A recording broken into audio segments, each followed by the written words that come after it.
Warning, this podcast has some swears in it. I'd rate it PG-13 at most, but let's just be on the safe side and say viewer discretion is advised. I'm mostly prepared. And is this the mostly as in, like, we can clap our hands and make believe that you're ready?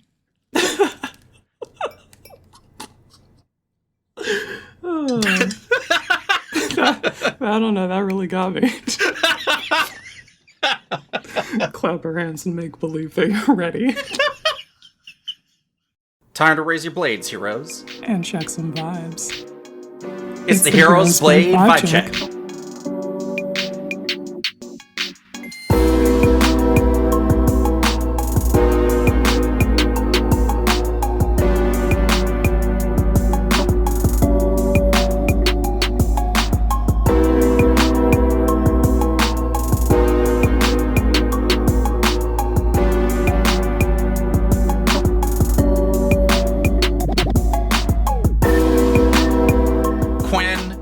Your adventures in the Underdark recently have been quite fruitful, from what I've heard.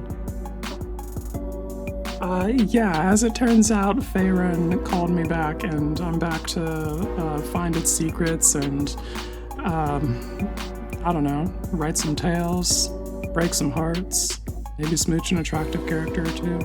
Yeah. Hold on, let me crack open this cold one.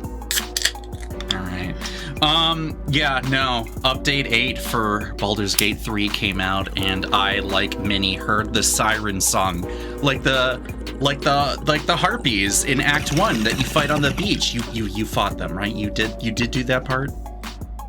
I actually did this time. I did my first playthrough. Quinn, you're killing me here. There's too much game in that game. I don't know what you want from me. No, fair point. Let me tell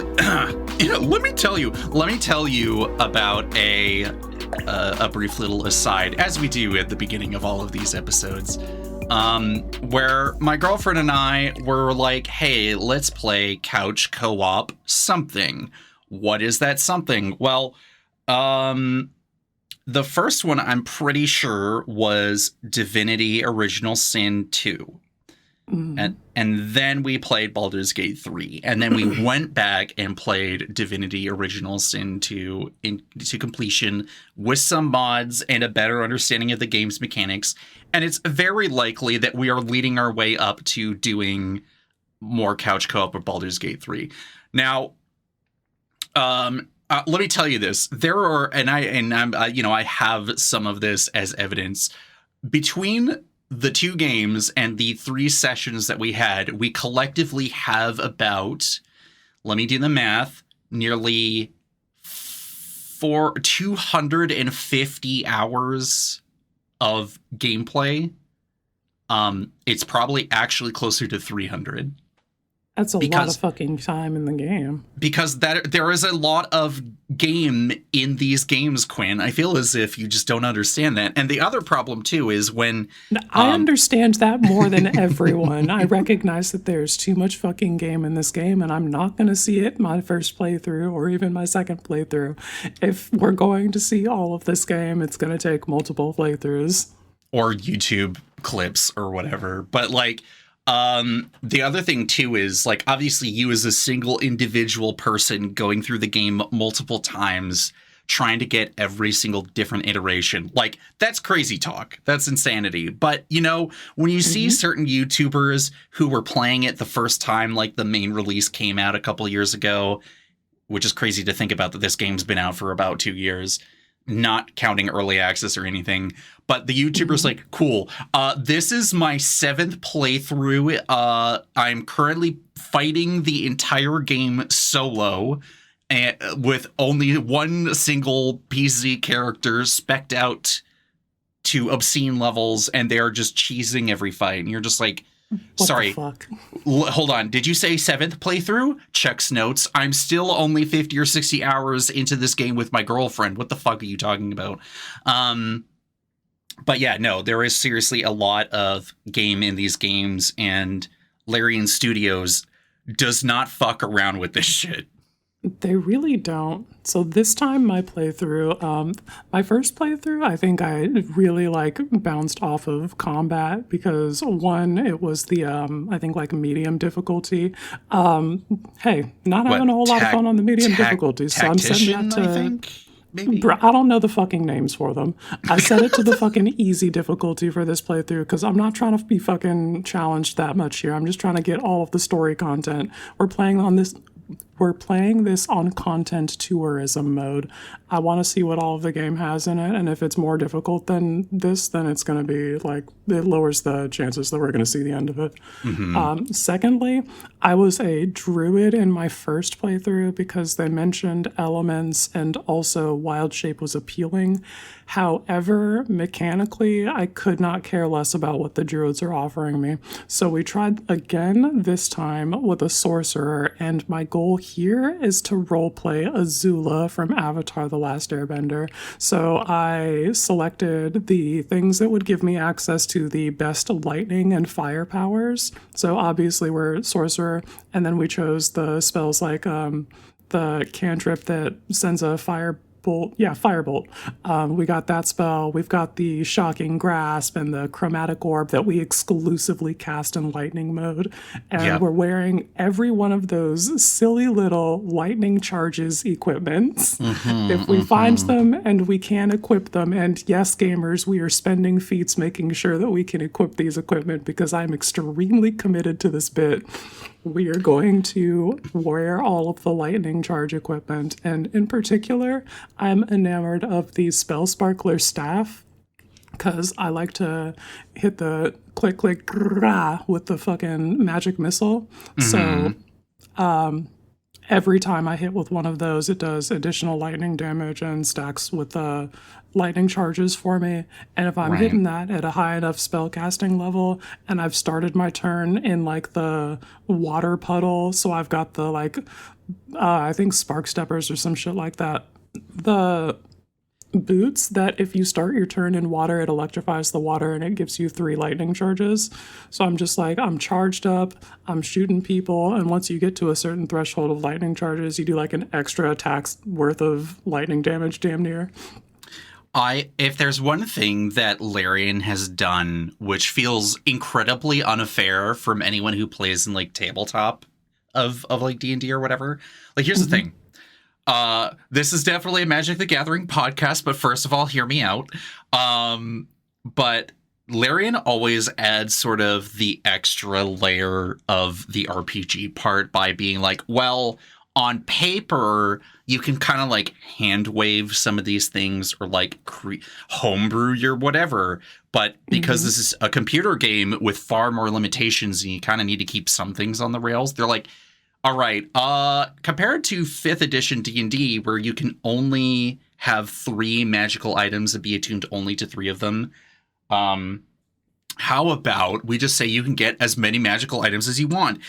Yeah, like that rule sucks. It would rip if you could wear as many magic items as you want. So get fully dripped out in lightning mode, bitch. Yeah. Hell yeah. Like, and so them doing this thing where they're like, hey, here's this really interesting, unique mechanic that only kind of really interacts with itself. And here are all the bits and pieces in the world that you can like gather slowly over time as you're going through all the acts. And some of them like work really well together, or some of them only work with certain kinds of classes. And you're like, but the brain, like it's like making an EDH deck. Where you're like, hold on a minute. Can I make this really niche thing work out? And it turns out to be some of the most busted shit that is not class dependent, that isn't your character's race or anything like that. It's just like, nah, this is actually just fuck busted. How about you just blast lightning at people 24/7 for like the only cost of accumulating the resource over time? And you're like, yeah, this is pretty cool. I like this a lot. Yeah, fucking rips. I am on easy difficulties, so I can't like multi-class into Warlock for Eldritch Blast, but I think there might be a way that I can get my hands on Eldritch Blast another way. So we're going to try that. Also, it's 420. Happy Weed Minute. Yeah, I was going to say, this episode's coming out after the 420, so, is what it is. I think you can take feats, correct? Still, like, in easy mode? Yeah. I used one of them to make sure that I could play those Take beats. Magic Initiate Warlock, and it will give you Eldritch Blast as your cantrip. Okay, perfect. Easy. Then yeah, we'll do that. And then I have the Eldritch Blast that I want. I've got the magic missiles that I want. I've got my lightning charges dripped out. And we're just gonna continue role-playing the lightning mage that I always dreamed I could be. That Very feels pretty cool. good. I am two things that I did. I on one computer, because sometimes my girlfriend will be like, hey, you have the more powerful computer. It's time to play. Insert new video game here. And you're like, what's on the docket this time, babe? And she's like, well, RuneScape came out with a new game. And you're like, all right, go ahead. Play Baldur's Gate 3 on the older computer. Drop the settings. No big deal. Mods aren't there. So I finished our old save that we were at the final fight. And she gave up completely when we all died. Like we we weren't on the ball. The final boss, like that's close enough, whatever. and I was like, so I'll come back and do it eventually. And I did do it the other night. I actually realized the errors of my ways and got everyone into the correct positions. I'm like, we brought Gale and Shadowheart to the final fight, and I'm like, what the fuck are these two equipped with? And I'm like, okay, I definitely spec'd out Shadowheart. I think I can figure this out. Look over at Gale's profile. Why is Gale naked? Oh, wait. Bro, no, what? wait, despite the fact that he's got his cock out, that is actually just the layered thing where you can just disable it. I'm like, oh, babe, why is Gale naked? And she's like, oh, all of my companions are naked, including Astarion. I'm like, why? Go to the final cutscene after defeating the final boss. Astarion's out in broad daylight in the sun. His vampirism is starting to kill him, and he's buck-ass naked. And I'm like, wow, this is hilariously tragic. yeah. Anyway. Queen. You know what? They give you the feature. Why not use it? I respect her. So yeah, finally finished that. And then on my main computer, when I get the time, with all the mods and everything, I'm playing. I wanted to see what it was like to play as an origin character. I hadn't done that yet. And Will deserves more love, so I'm playing as him. Yeah, dude, Will rules. He's not in my party right now because #girls trip, but Will rules. Yeah, so I currently have him as a Warlock Paladin. I got him as I got him as the Hexblade subclass that they released with patch 8. I wanted to see if I could justify doing Oath of the Crown for the Paladin part, but I didn't want to overdo it, so we're just going to go with regular Oath of Vengeance and hope for the best. But so far so good. Everyone's been as their subclass. Karlach growing big and then throwing a giant fuck-off hammer into someone's face and then having it return to her hands is actually pretty fucking awesome. Yeah, there's a hammer that does that? No, the new subclass allows you to do that to whatever your equipped weapon is.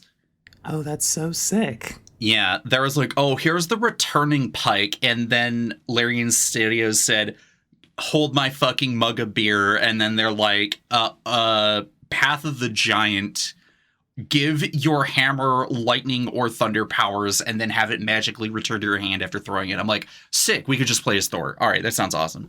Sorry, lightning powers? Well, yeah, you could choose ice, fire, lightning, thunder, or acid, I think. I could be wrong on the acid part, but you just choose an elemental property. It doesn't cost an action. You go rage, grow in size, and then be like, cool, I would like to throw whatever my melee weapon is at that dude's face. And then they go, and then she catches the hammer again. Very cool, very fun. That sounds ideal. I'm so into that. Hell yeah. But yeah, so Baldur's Gate 3 replay is happening, and it's a good time. Again, I feel as if, despite the fact that there's so much game per game, that the fact that you found the forge in Act 1, which I was like, that is the one thing that we beeline for when we learned that there was a cool giant forge place.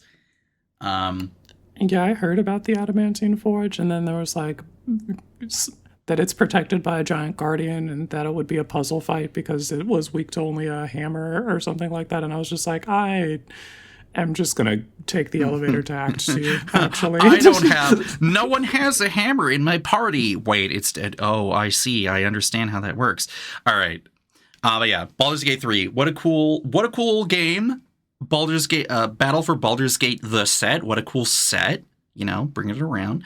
Mm-hmm. Let's talk about Magic or the podcast or what's going on. Yeah, let's get into these announcements. Cool. Upkeep. Our next guest for next episode will be Missy, aka Sylveon Silver. If you do know her, she's been around the block in the community as usually as like a moderator. She was in the front lines when the ban announcements happened last year in September. So she's been there. She knows what's up. She's good people. So she'll be on the next episode. Yeah, Missy's Thami. Be excited to hear from her in this context. If you have hung out in basically like a lot of MTG stream chats, like she's around. So yeah, we're glad to finally get her on.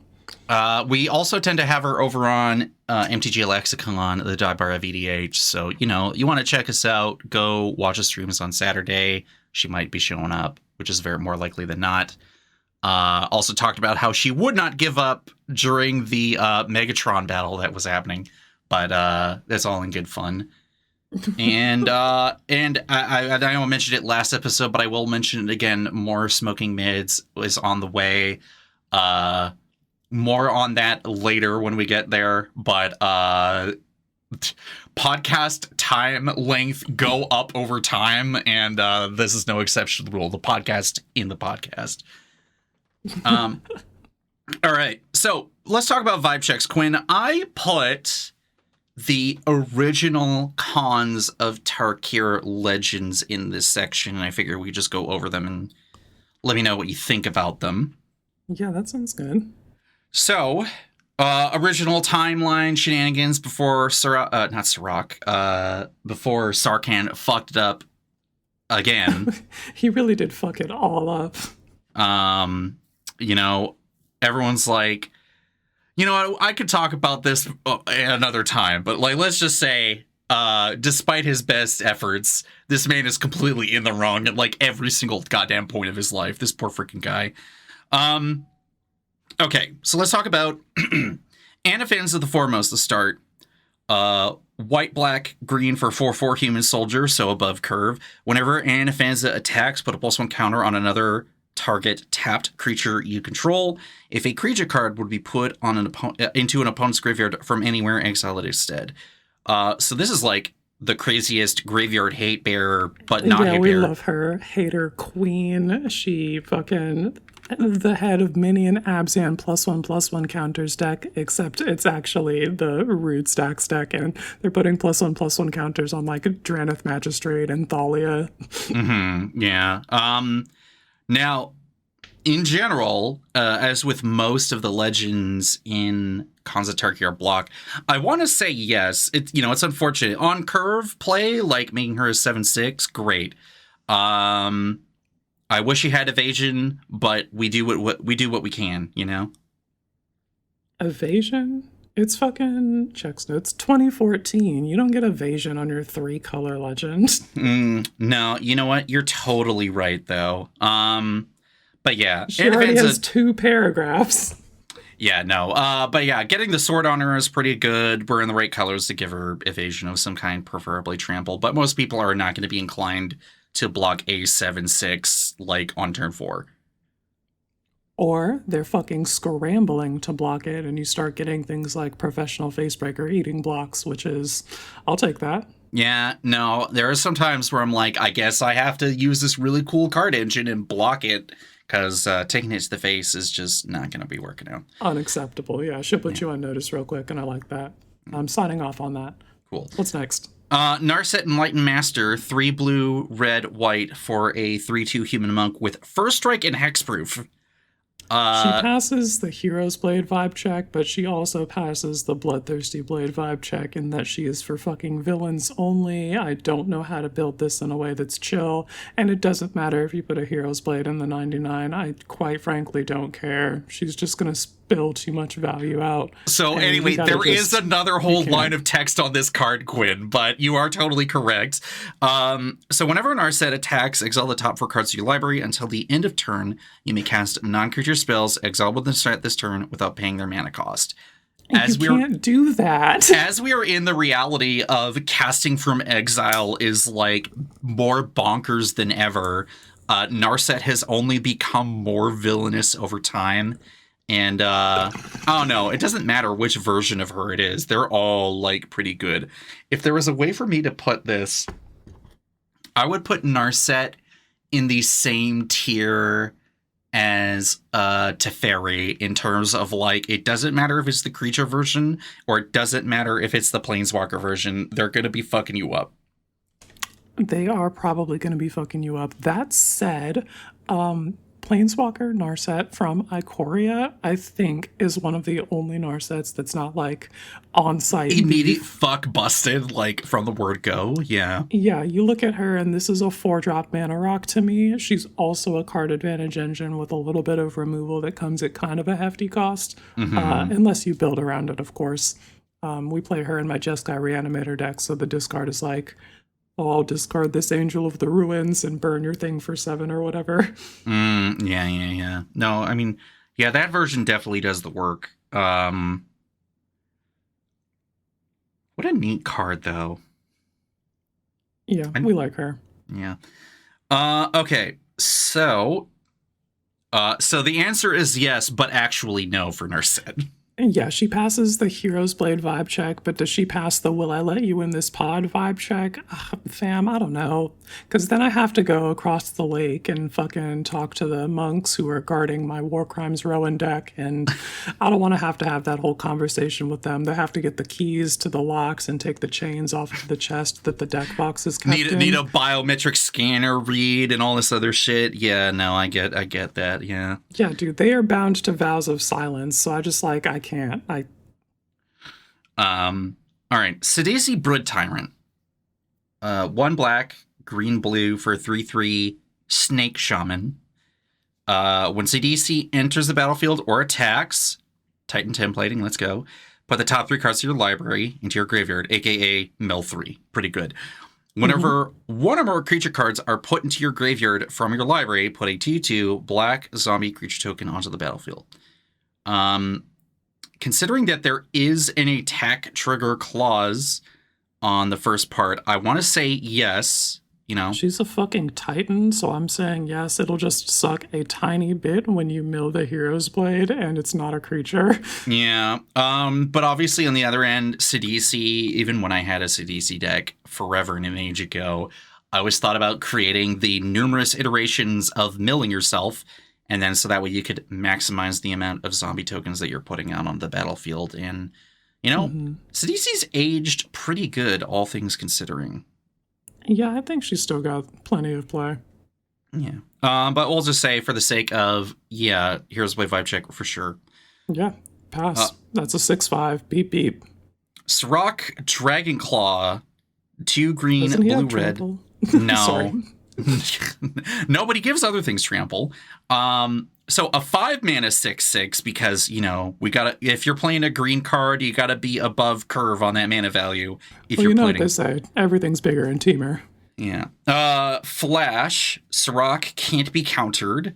Creature spells you control can't be countered, and other creatures you control have trample. The only disappointing thing is, how does he inspire people to be so trampley? I don't know, but he also is wearing Goreclaw on his shoulders, so this makes sense. Yeah, I think that shit rules. Also, flashing in and having your creature become a 9/8 is pretty good, and you're like, cool, here's all my trample stuff. Also, here is my big fuck off commander. Not quite enough for a 3-hit clock by himself if he's not unanswered. But yeah, pretty good, pretty great. Love that. And all right, let's talk about Zergo Helm Smasher. His much more swole time counterpart, but was definitely skipping leg day. 2 red, white, and a black for an Orc Warrior. That's a 7/2 with haste. He attacks each combat if able. He's indestructible as long as it's your turn, and whenever a creature dealt damage by Zergo Helm Smasher this turn dies, put a +1 counter on Zergo Helm Smasher. This is the way for you to get your 2-shot clock with the last line being able to put +1 counters on him. But you're probably playing World Slayer. Relax. And as we know, that is very frowned upon in the day and age of a bracket system. So We are not playing fucking World Slayer. fine, Log we're off. playing Chandra's Ignition. Okay, all right. That's a lot more reasonable because you were going to play that in your Power Matters deck anyway. Yeah. Also, that other spell from Duskmorn that I can't remember off the top of my head, that's also pretty good. Waltz of Rage. Waltz of Rage, yeah. So a lot of different ways for Zergo to get that counter up. And in the sense of like, well, if he's already going to be attempting to kill a bunch of creatures by using his power, does he need the Hero's Blade? But I don't know, it's just a good way. Hey, that is a 10-4 with indestructible when he's attacking. That seems pretty good. I would like to direct your attention to the art on Zergo Helm Smasher, where it looks like your boy is holding the Hero's Blade. Damn, do we need to rebrand? Fuck the new Zergo. This is where the real shit's at.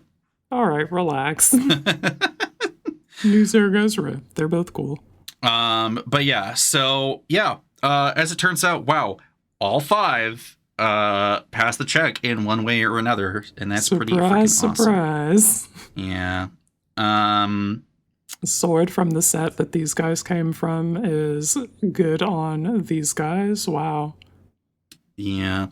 I feel as if that was a really tight design set, including the new one. Look, let's be honest here. We're going to be on Dragonstorm hype for a while, I think. You'll also notice that will be the same thing once we get to Smoking Mids, where we Final talk. Fantasy is going to come out next week or some shit like that, so the hype will change, and I've probably got a Final Fantasy theme music for us for that season. Woo! All right. So, do you have any additional vibe checks for this week? No, I think 5 vibe checks covering the original cons of Tarkir Legends is a very nice way to round that out. Maybe we do like dragons next week or some shit. I don't know. No, actually, Missy's, we can, yeah, we've got other vibe checks planned for next week. Missy's going to be bringing the heat, no doubt. We'll have to wait and see. All right. All right, let's get into these comments. All right. This is a new one, but you can take this one. All right, on episode 30 from Ray says, been loving the podcast, slowly making my way backwards. Oh, that's fun. Really good energy. My recent obsession has been Varric, Warped Sengir, and when Quinn said, if you're a Vampire Nighthawk, you can hold the Hero's Blade, I was like, hell yeah. Hell yeah, dude. He is a Vampire Nighthawk, and he can hold the Hero's Blade. On top of some pretty extra fucked up stuff, including fetch lands. But yeah, he passes the Hero's Blade vibe check for sure. Has some heinous vibes. Blade and a Sword of the Animist and what's the other one? Bitterthorn and Orzhov Landfall. Yeah, there we go. I will find it fun, Ray, if and when you get to this episode, whenever that'll be happening. You're in this case, you're like River Song, where you're traveling in time backwards. And we've established bits already, but you'll go back in time and see where we established the bit, and it'll give you context. I'd be like, oh, of course. But yeah, cheers. Glad to hear you're on board. Benwa says 100% of the Outer Wilds is about discovering what it is and what it's trying to do. So that's what makes it so hard to convince your friends to play it. Aha. In which case, yeah, no. How do you sell a game like that without spoiling like the biggest thing about it, you know? If I can drag myself out of Faerun, then perhaps. Yeah, no. I think you'll need to put, hold on, another 50 hours into that game before you jump into Outer Wilds. Oh no, please. But Quinn, the RPG of the excuse me, the I'm at like RPG 91 hours total in this game now. I am dying. my God, I don't know how it doesn't hold your focus. There's always new things to find around the corner. Yeah, it does. It's just a lot emotionally, like I've got the weight of the entire quest weighing on me. Fair enough. All right, next comment. Yeah, we've got one from Jay who says, I'm in love with this show. Do you guys share deck links you talk about on Architect? We're pretty exclusively on Moxfield. I guess maybe there's a future where we're on both platforms, but I don't want to put in the effort to make that future this reality. So And I made the effort of remaking my Architect account, and then was like, cool, I used it for something. I really could not tell you what I used it for, but then I immediately closed it down and went back to Moxfield. But yeah, we do have our decks viewable in the deck links that we put in the episode notes, but they do go to Moxfield. But we do have some people who do have Architect lists that we share on there too. So go check that out. Lenny's got something here. Yeah, Lenny says that the soapbox this time has me pouring one out for Halden and Paco's CDH. Oh, turns out spell theft rips when everyone is playing good cards. Send your giant slobbering doggo at your opponent for their last cuddle when you sit on a pile of stolen free interaction. Feels as good as you think it does. Dude, yes. That is kind of fucked up, actually, to think about. The dog really does draw 4 cards a turn, and they're all bangers because everyone has to be playing the best cards in the format because that was the rules of engagement. Delicious. But that card is so hard to cast without Jeweled Lotus and Mana Crypt, so I'm big saluting to that big being red dog. said, I have not seen a Halden and Paco deck in a long time. And I think that was even before the Jeweled Lotus. I don't know if you can play those guys in casual, dude. Paco just goes so fucking hard. Do. Every time my buddy Patrick out here in BC was like, all right, I'm playing Halden and Paco. And I just unironically said, guess I gotta kill your dog again. And he's like, why would you say that? I'm like, because your dog is swinging for 8 on turn 4, bro. Yeah, before there was a Tolly, and before there was a Tolly, there was Paco. The difference is that you have to work. What an incredible Magic the Gathering card. Yeah, it's pretty good. All right, G3 saying gave some timestamps about episode 37 here. He says here, I didn't advocate loudly enough for it when it came out, but I adore Unquenchable Fury. Yeah, that card is fucking sick. Punishing Molten Psyche mentioned. Yeah. He's pogging. We love to see it. And his first EDH deck, Jorkadine, included one. Jorkadine is the fucking man. But Jorkadine was the fucking Metalcraft dude. Like, +3/+0 on your whole board is just so nuts. That'll still kill people dead to this day. I have that in Odric Bloodcurse for that exact reason. Hell yeah. And we salute. And he says, with the boo sound effects and the saxophone, I just realized the Smoking Mids theme reminds me of Pumpkin Hill theme for Sonic Adventure 2 Battle. I like it. Thank you. I thought it was a Kirby theme that you remixed for that one. Or did I mix up my game franchises for that? The Kirby music is what we used for the soapbox transition, I think. Oh, no, the Smoking Mids theme. No, you're right. I was reading it. I'm like, what are you talking about? Actually, I guess I have to go listen to Pumpkin Hill now to see what he means. Dylan here says, love to see the love for Gonti 3. He deserves the world.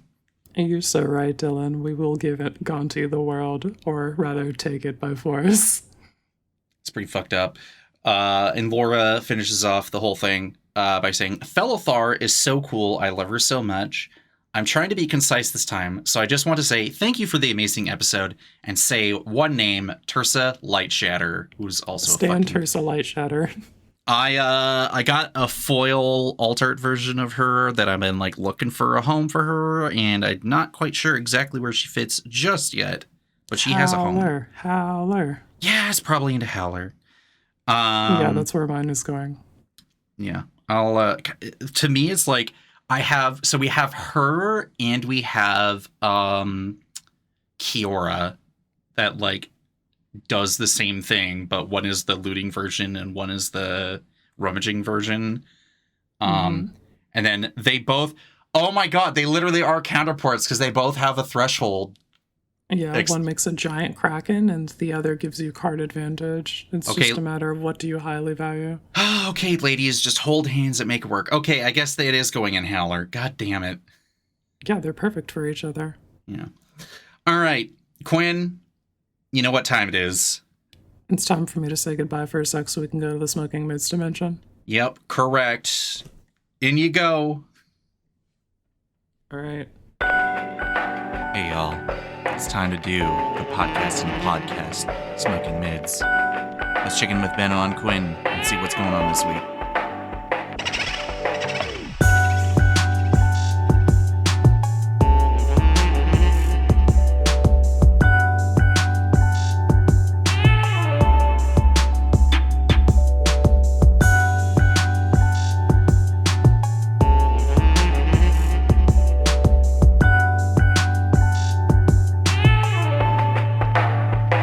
Smoke good, Quinn?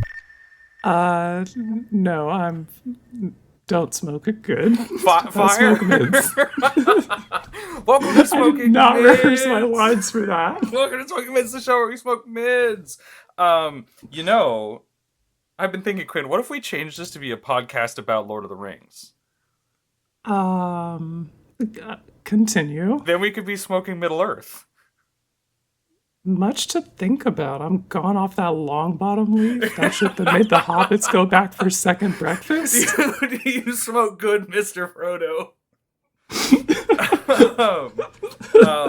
No, you are not confused. You have not lost your way. This is, in fact, Smoking Mids, the podcast in a podcast where Empress Quinn and myself talk about cards that you should play, even though they're not the best cards you could possibly be playing. It's Dragonstorm season, baby! It sure fucking is. I've been looking at a lot of these cards because I've been doing a little bit of that Tarkir Dragonstorm Limited.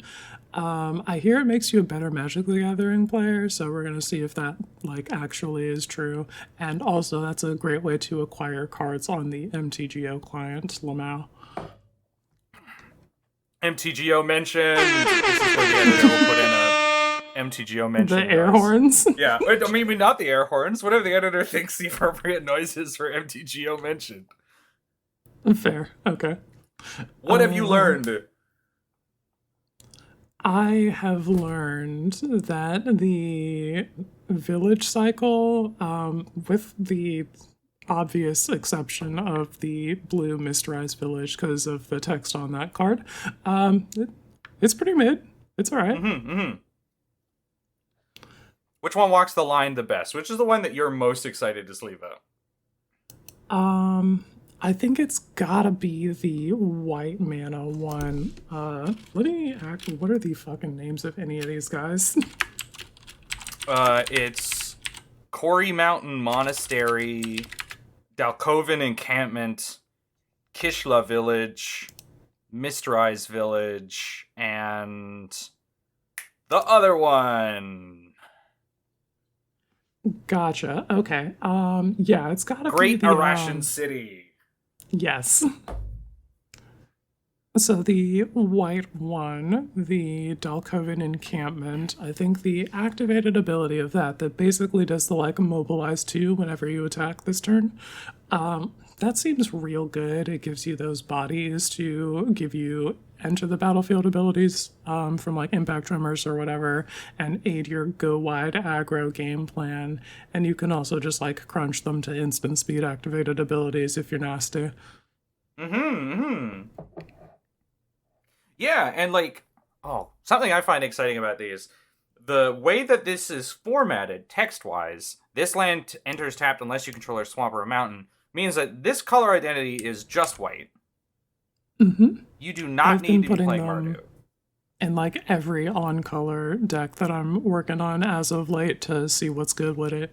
But yeah, you it says suggests that it goes with that, but you can play it wherever, and I think that's beautiful. Hell yeah. I have a red-white Tor Joaquin deck. Ty Joaquin? I Yeah, always get Taiwaki. Torwaki and Taiwakin mixed up. And like little bodies entering that suspiciously die before their trigger. Like, I really like this one too. I think this is a good pick. Mm-hmm. What you got for me? Unlike you, I have no interest in being a better Magic player, so I have not been playing limited. And to me, nothing says nothing says I'm hip with it and know what's up with the kids. Like, one of my favorite cards from Tarkir is Power Crept Return to Nature. Yeah, tell me about it. Editor would put the Power Crept Return to Nature noise here, which is like the MTGO mentioned noise, but distinctly different. It's called Heritage Reclamation. It's 1 and a green, and as one might expect from Return to Nature, but better, it has the 3 modes: Destroy Target Artifact, Destroy Target Enchantment, and exile up to 1 target card from a graveyard with the added rider, draw a card. I have actually been playing that a little bit in draft, and there hasn't been a whole lot that's come up that I can remove with it, so I just like exile graveyard and draw a card, and that always feels good. I was going to say, they basically gave Return to Nature cycling. Yeah. Which is I'm extremely here for it. I'm extremely into it. I have a particular perverted interest in 2-mana instants because of my big air quotes $25 Calamax deck, which this slotted immediately into. I got a foil off of a pre-release, and I didn't actually go to a pre-release, to be clear. I don't leave the house. But we got foils of this. We also got foil of Auroral Procession, but that card I just sincerely think is quite good. That's like, yeah, I think that card is good. Regrowth Spiral? Instant speed regrowth, yeah. Yeah. Like, especially in a Calamax deck where like you're getting 2 of these things all the time, like absolutely insane. I think, yeah, looking at the village cycle, I think my favorite village might also be Dalcoven Encampment, but just like for the thought exercise, I also think I'm quite fond of green getting Surveil.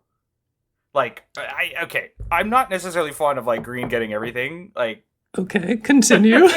like you know, this is not before you get your lawyers to attack me. This is not a statement that like I like it when green gets everything else everyone else plays with.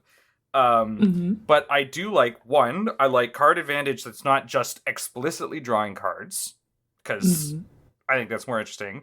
I think Surveil is an interesting space for like green to like slowly be peeking into, because we talk about it all the time where it's like green Reanimator is a thing. It's not like 2 Battlefield the same way, but it every is... once in a while it is, but for the most part, yeah, green Reanimator is mill cards and then return it to your hand and cast it again. Yeah, and what this says to me is like this is a little toy that promotes a play pattern in green that isn't just tap all your mana, throw down a big creature, be done with it, swing sideways. Like, this is like, have mana up on your opponent's turns, have one more piece of support for a game plan that is like fringe enough that I'm excited when I see it in the color. Like, obviously if you're Golgari Reanimator, I'm like, okay, whatever, I sleep. But you know, if you're like Selesnya Reanimator or Simic Reanimator or Gruul Reanimator, I'm like, all right. Yeah, shout out to all the Cage Brawler players who were playing Reanimator. Listen, all 4 of you, if you were to hold hands at one point, would represent 100% of Gruul Reanimator, and that's beautiful. Outside the land cycle, what are you fucking with? What's the vibe? I haven't gotten to play a whole lot of it in limited, but I like the look of the mobilize mechanic. I got absolutely fucking bodied by Zergo Thunder's Decree earlier. That guy is some loud pack. You can Okay. have such a nice game plan set up, and then they slam Zergo and they mobilize too, and they're cutting your life total in half, and nothing you do matters unless you can remove Zergo. Anyway, mids. Mids. I okay. I know a lot of people who are you know that thing where it's like something happens and then a bunch of people come out of the woodwork and they're like really upset that that thing has happened because it like invalidates another thing, and you're like, you weren't really repping that other thing in the first place. Yeah. I really like the uncommon dragon cycle in Tarkir. Obviously, we knew that we were going to see dragons across all rarities, and I really like the 3-color dragons in Dragonstorm. People who are mad at Karakik Guardian because it is basically chromium with 1 less toughness, I see you. You are not slick. No one was repping for chromium before this point. Or no, was it Palladium Wars? No, it was Palladium Yeah, Wars. it's Palladium no Wars. one was repping for Palladium Wars prior to this point. Don't pretend like you were. Damn, call them All right. out. For real, I think I could find one person on Earth who's like sincerely like, no, I'm here for this creature is hexproof. It hasn't been dealt damage yet for Palladium Wars, and like no other texture riders. That's my commander. That's my girl right there. Like I think there's probably one person out there. I apologize to that person in advance. Everyone else is like, oh, this is power creep. It ain't power creep if you were never playing that card in the first place. You know what? Fair enough. Gotta hand that to you. And I didn't even want to talk about Karakik Guardian. I am really excited by Jeskai Shrinekeeper and Karu Goldkeeper. Like, those are some just workhorse cards. I love Karu Goldkeeper. This card let me do so much unfair magic the other day. Hey, so whenever you cast spells from your graveyard, that's cards leaving your graveyard, and things that let you cast spells from your graveyard, like Underworld Breach or Muldrotha the Gravetide, or I don't know, like Yawgmoth's Will, if you're into that, or any of the other effects that are like Yawgmoth's Will. And the Goldkeeper just like refunds every one of those. Like, not only is there like combo potential there, it's also just stonks to be, air quotes, fairly doing that. I understand the immediate, like, oh, it's a treasure generator. That's gross. That's nasty. Don't touch that. But, like, we live in a post-professional facebreaker, post-Grim Hireling world. It's an amount of work to get cards to leave your graveyard. Unless you're Muldrotha. Big asterisks. Like, Muldrotha, like, Yes. straight into the sun. Frankly, if a Muldrotha deck puts Karu Goldkeeper in it, even then, I'm probably grateful because there was a grosser card that you could have put in there instead, and you chose this one. So, like, we Fair are so enough. blessed. You know, when I look at, like, this versus, like, Grim Hireling, I'm like, I gotta do way more work with Karu Goldkeeper. But at the same time, the thing I love most about Wizards' approach to leave the graveyard right now is that it is open-ended enough that I'm like, am I delving these away? Am I eating these with, like, Scavenge? Am I reanimating these things? Am I setting up a big, like, turn where I Bojuka Bog myself? Obviously, Karu Goldkeeper's limited in its utility with that because you only get one treasure and may just be greedy. Mm-hmm. But You like, can Canoptic Swarm. yeah, you gotta make a plan, and the reward for that plan feels like it's enough to be worth the investment, and that investment is hiding how much more the return could be if you were just playing something else. If you were just playing Grim Hireling, it would be so much easier to get more treasure and faster. Yeah, it's about the ride. And Karu Goldkeeper asks you to take that. Same thing with the Jeskai Shrinekeeper. It's a flying hasty 3/3 that when it deals combat damage, which means double strike, you get this twice, gain a life, draw a card. 3/3 for 5 is not usually great rate, but it's haste. It's like, it's a lightning bolt, and it's a card draw stapled together that if you're smart with it, you're getting multiple times. And it has vectors to like double down on that ability, make that ability even better, even stronger. And it's like, its power toughness, in my mind, feels like it is respectful of that. This is a creature you want to get double strike. And double striking 3/3 is like still quite good. Like 100%. 6 damage and 2 cards. But if this was like a 5/5 and had that same text, like with double strike, it would be egregious. I saw one of these on the other side of the table, actually, and it was exactly that. They were just turning it sideways. It was putting in solid work for them, making it a little bit harder for me to kill them because they kept gaining life, and it kept them in the game because it was drawing cards turn over turn. And 3/3 flyer with the Just Guy spells suite that they have these days, you can just like pump spells, you can have somebody that gives your whole team prowess and just like pop off like that. Like there's any number of ways that this guy can put in more work for you. Yeah. And that's, like I said with Carol Goalkeeper, that's my favorite part about this cycle, is that each of them is like powerful in a way that's deceptive about how the fence is built around their power. But they also are sculpted in such a way that you're like, oh, I want to push this in the direction that it's asking me to go to its logical conclusion. And to invest that much in a strategy tucked on an uncommon, like, feels excellent. It's not a card that does everything for you, but it does enough for you that it makes you want to like put in the work to go the extra steps to do that. And I especially like that about cards that like aren't legendary. Yeah, cards like this have me in the lab working hard trying to figure out how to develop triple strike.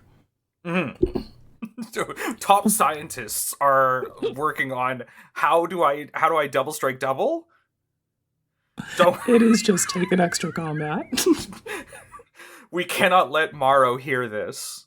The idea of double strike double is actually it can't ever exist.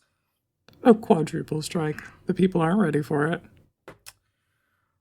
I think, guys, there's probably a lot more Tarkir Dragonstorm to delve into, but I think we're probably good for this right now moment.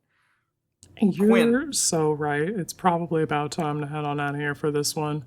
Which means, Quinn, what is the wisdom? The wisdom this week is probably get your chip-ins in, attack when you can. Don't leave that damage on the table. Too many people have survived with 5 life at the end of the game. Get that chip damage in. Don't let that happen. Hell yeah.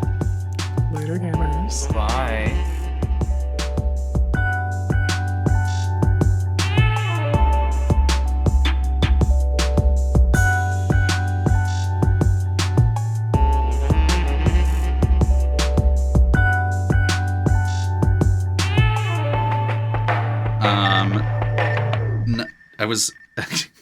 Did you do your homework? Did you fuck up the intro again, Quinn? Do you smoke good? Great question, Your Honor. See the smoking mids insert. Anyway, we're back, gamers. What's good? What's up with the content? All right. I didn't put anything for actual content besides our usual shout outs to the people and the podcast that we love reading, watching, and listening. If you want your Tarkir Dragonstorm Legendary Creature review, go check out the Legendary Creature podcast, where it's all peer reviewed, and it's a great way for you to kind of have the brain worms for brewing. Did you do a review this time? I am not paying a high enough amount to get to the correct tier to do the review. Because there were only 26 legends, and everyone scooped it up before it even got for public review. Oh, right. This one went pretty quick. Well, maybe like that.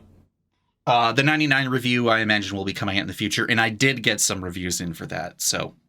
Nice. We'll check that out in a bit. But the reason why...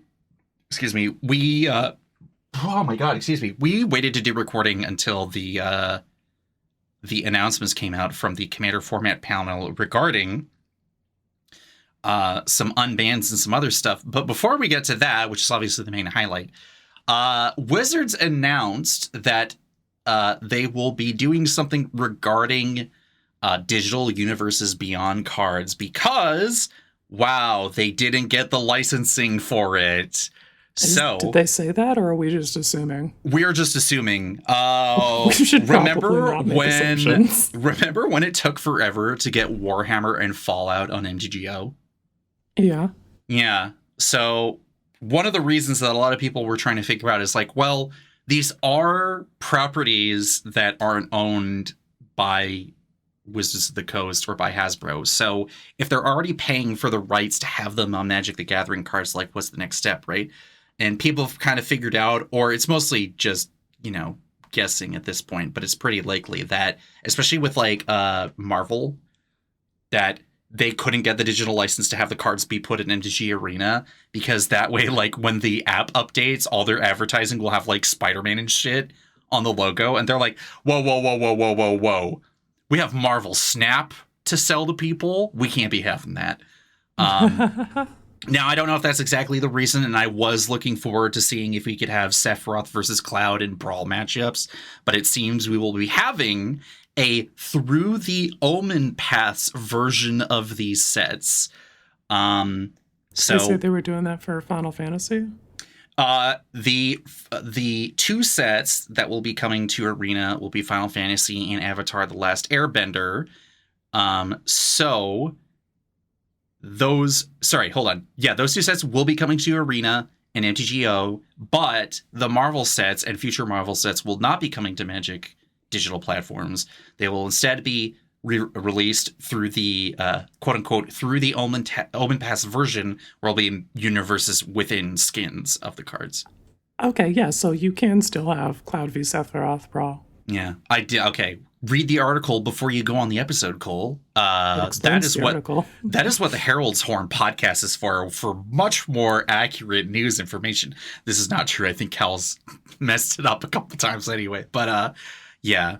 I think, while I don't really have a major opinion on this personally, I think the one disappointing thing will be that this Through the Omen Pass versions might not be printed in paper, and that would be really cool, though, if that was possible, but it's unlikely. Yeah, if we can get those in paper, that'd probably be pretty cool for people who are not into the Marvel look of things. Additionally, if you're a Marvel fan who wants to play your Spider-Man deck on your phone, this probably is pretty crushing news to hear. So that sucks. Sorry. Yeah. Gamers. Oh no, my 20 versions of Peter Parker that I won't be able to play on my phone. Yeah. It will instead be some rando Scribblo guy who's spider themed.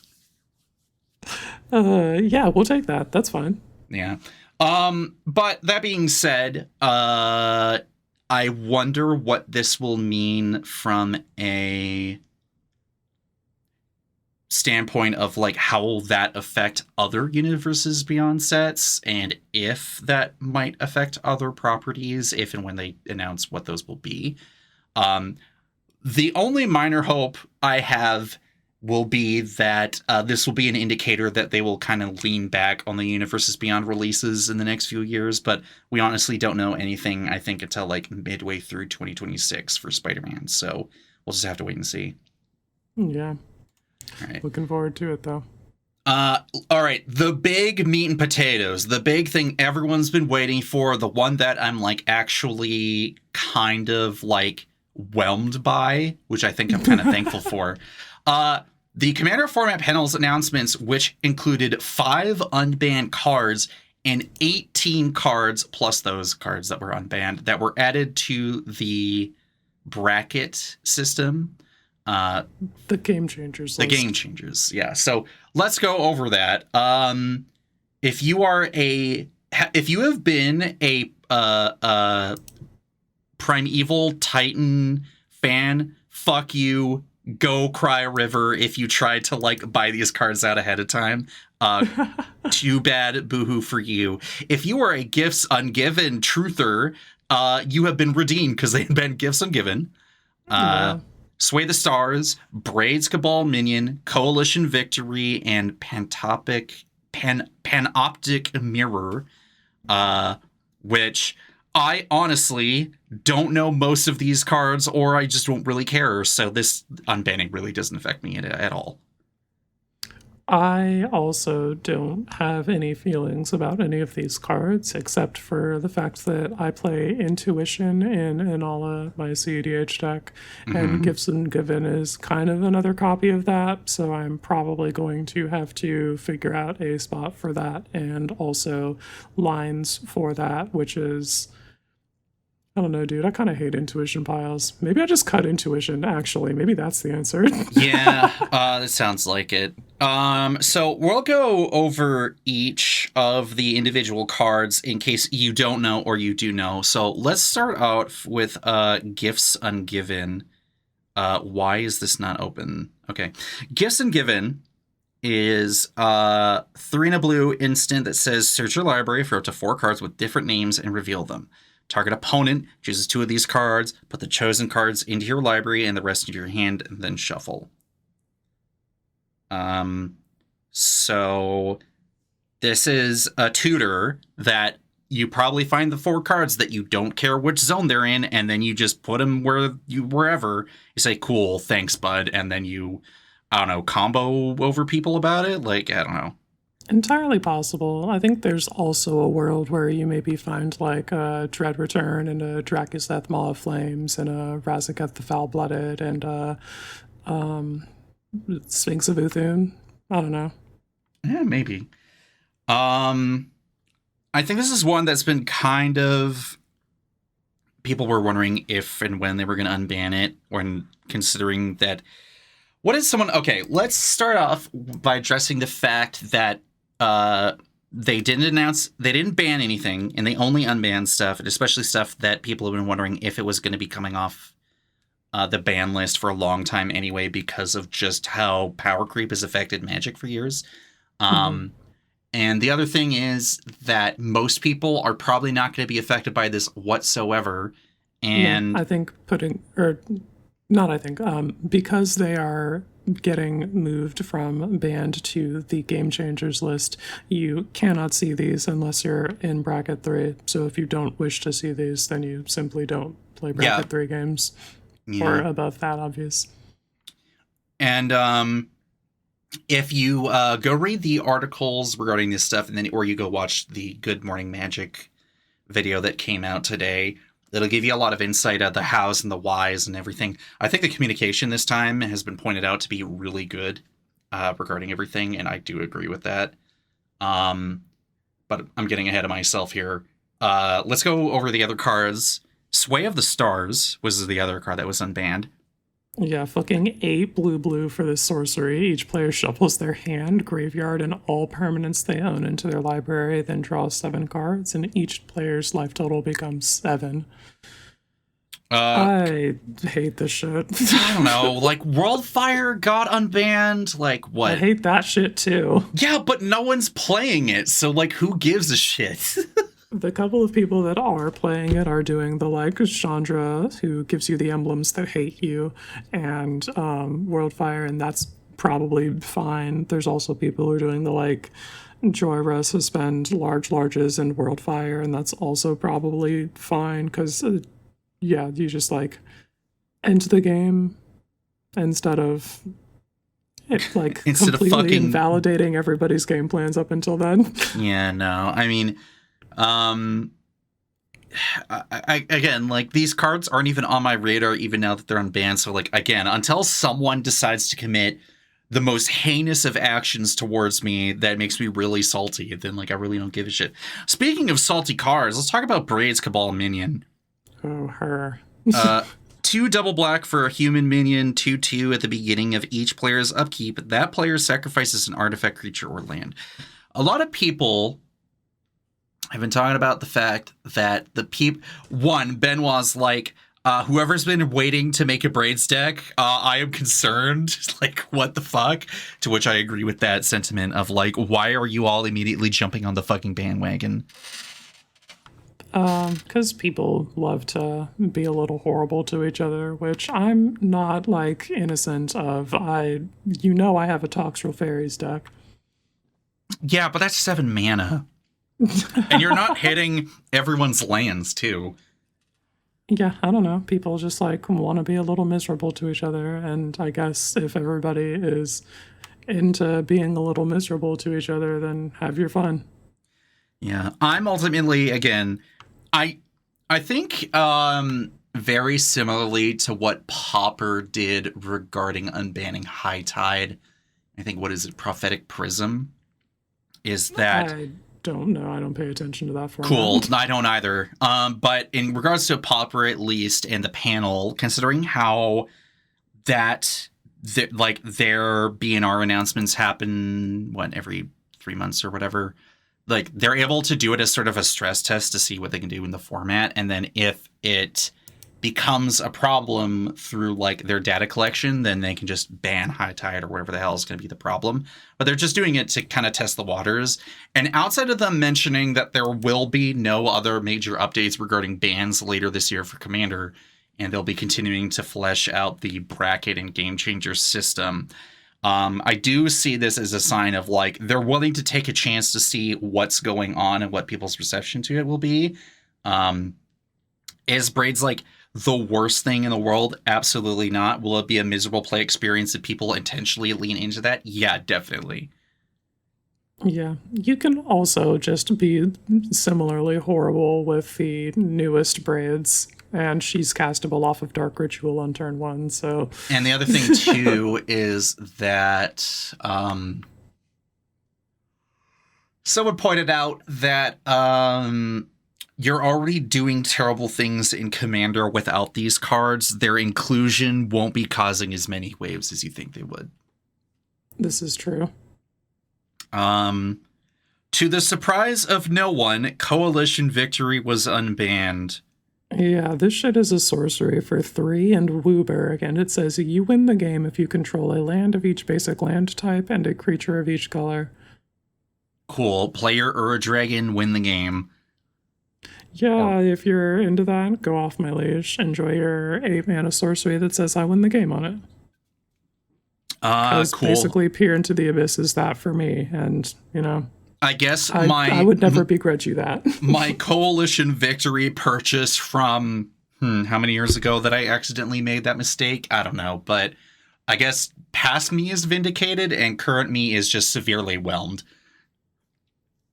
Yeah. Put together that bracket 3 Coalition Victory deck. Fuck, that would require me to play 5 color, and I am really not going to be doing that. I'm going to tell you that right now. Yeah, alright, well, tell me about Panoptic Mirror then. 5-mana artifact that says Imprint X. Tap, you may remove an instant or sorcery card with mana value X or less from your hand.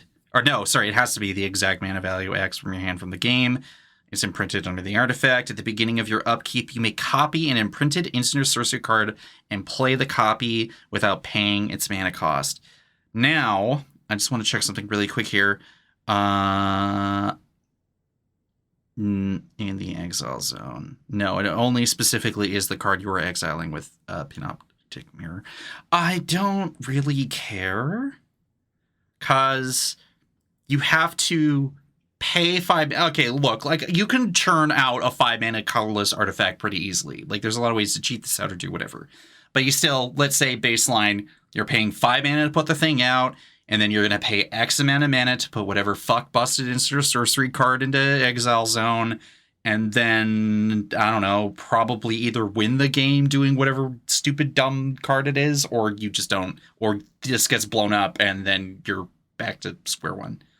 Yeah, there's your bracket 3 10-mana infinite turns combo if you want it. Other people are putting other Put Breach the Multiverse under it. Why not? Yeah, sure. Go off my leash. Who cares?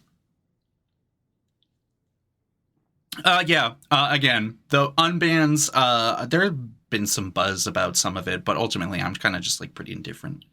I do like the, like, flavor of this card. Like, you sort of cast the spell, but instead of resolving it, you feed it to this mirror so that the mirror can reflect it back to you every turn. Like, the flavor is very cool. Man. People are going to put some cards under that, huh? Yep. And the less I see it, the better, because I am a certified bracket 2 player. Yeah, I love to smoke mids. So I'm just gonna, for the YouTube version of this, I'm just gonna put, hey guys, check out this cool mirror I found. The other person's on fire, and that's just gonna be the meme. And Quinn, I'm gonna send you this through our current chat because I can't have you not see so it. I can find out what the actual fuck you're on about. I'm just gonna switch. That okay. It is a meme from forever and an age ago, and I think I'm just gonna. I can tell by the iFunny watermark on the bottom right corner. And like the 144 fucking resolution. It's just it's old. I just thought it was funny that it was Magic the Gathering artwork. Anyway, let's talk about some decidedly unmid cards, the 18 new game changers that they are adding to the list. Deflecting SWAT got put on the list. I am redeemed. Yes. All right. Let's get through this. We got Teferi's Protection, Humility, Narset Parter of Veils, Intuition, Consecrated Sphinx, Necropotence, Orcish Bowmasters, Notion Thief, Deflecting SWAT, Gamble, Worldly Tutor, Crop Rotation, Seedborn Muse, Natural Order, Food Chain, Aura Shards, Field of the Dead, Mishra's Workshop. Field of the Dead on the Game Changers list, I'm vindicated. Necropotence on the Game Changers list, I'm vindicated. Seedborn Muse on the Game Changers list, I'm vindicated. Love to see all of that. Narset, love to see you here. T-Pro, absolutely love to see you here. Humility, you do not fucking belong in bracket 2, my guy. Get the fuck out of there. Yeah, I'm sorry. I would listen. I have overwhelming splendored people in games, and let me tell you, the that shit fucking honks. The difference between humility and that is a few more mana and some other conditions. But let's be honest here, 50 bajillion mana and it's on one player. It's on doing one that person. To the whole board, bro. Log off. Consecrated Sphinx being on this list, Orcish Bowmasters, Notion Thief was kind of a bit of a surprise. But sure, why not? Who cares? Yeah. I think it makes sense if they are thinking that the what's her name with the treasures is ban worthy, then this kind of thing that replaces it with card draw is also a thing that's worth watching. Well, Hold Breach, yeah, I think a lot of people tried comparing to Hold Breacher, but honestly, like one being able to be played in any blue deck versus this only being played in Dimir, I don't know. No, their language is consistent with this because Narset Parter of Veils is here too. If you're doing any sort of that hateful draw replacement, it's worth watching. Fair enough. Greedy players should be kept in check, but they can, but we can do that in a way that makes it so that it punishes them for drawing the card and doesn't stop them from drawing the card entirely, because that just puts the brakes on a game. Yeah, no. Let me tell you, being on the receiving end of someone playing Hold Breacher before it got banned was truly the most miserable fucking experience of my life. Yeah, it's the worst shit ever. You don't get to play the game anymore, and they get to play the game because they have infinite mana, basically. Yeah. But honestly, the fact that they are adding more game changers to the list is something that I think is good in the grand scheme of things. The general reaction to the bracket beta, as it turns out, is pretty favorable.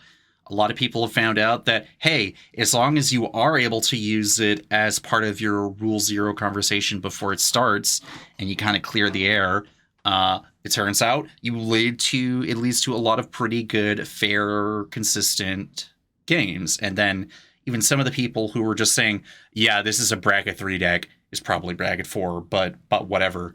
But in terms by your intended definition and the quote-unquote criteria of whatever deck you're doing, like, you know, it's more matched than you think. And it turns out when you add more definitions to the structure, it'll probably help out with other games in the future.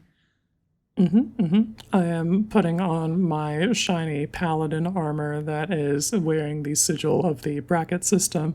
I'm a paladin of brackets. The shit whips. I'm down for it.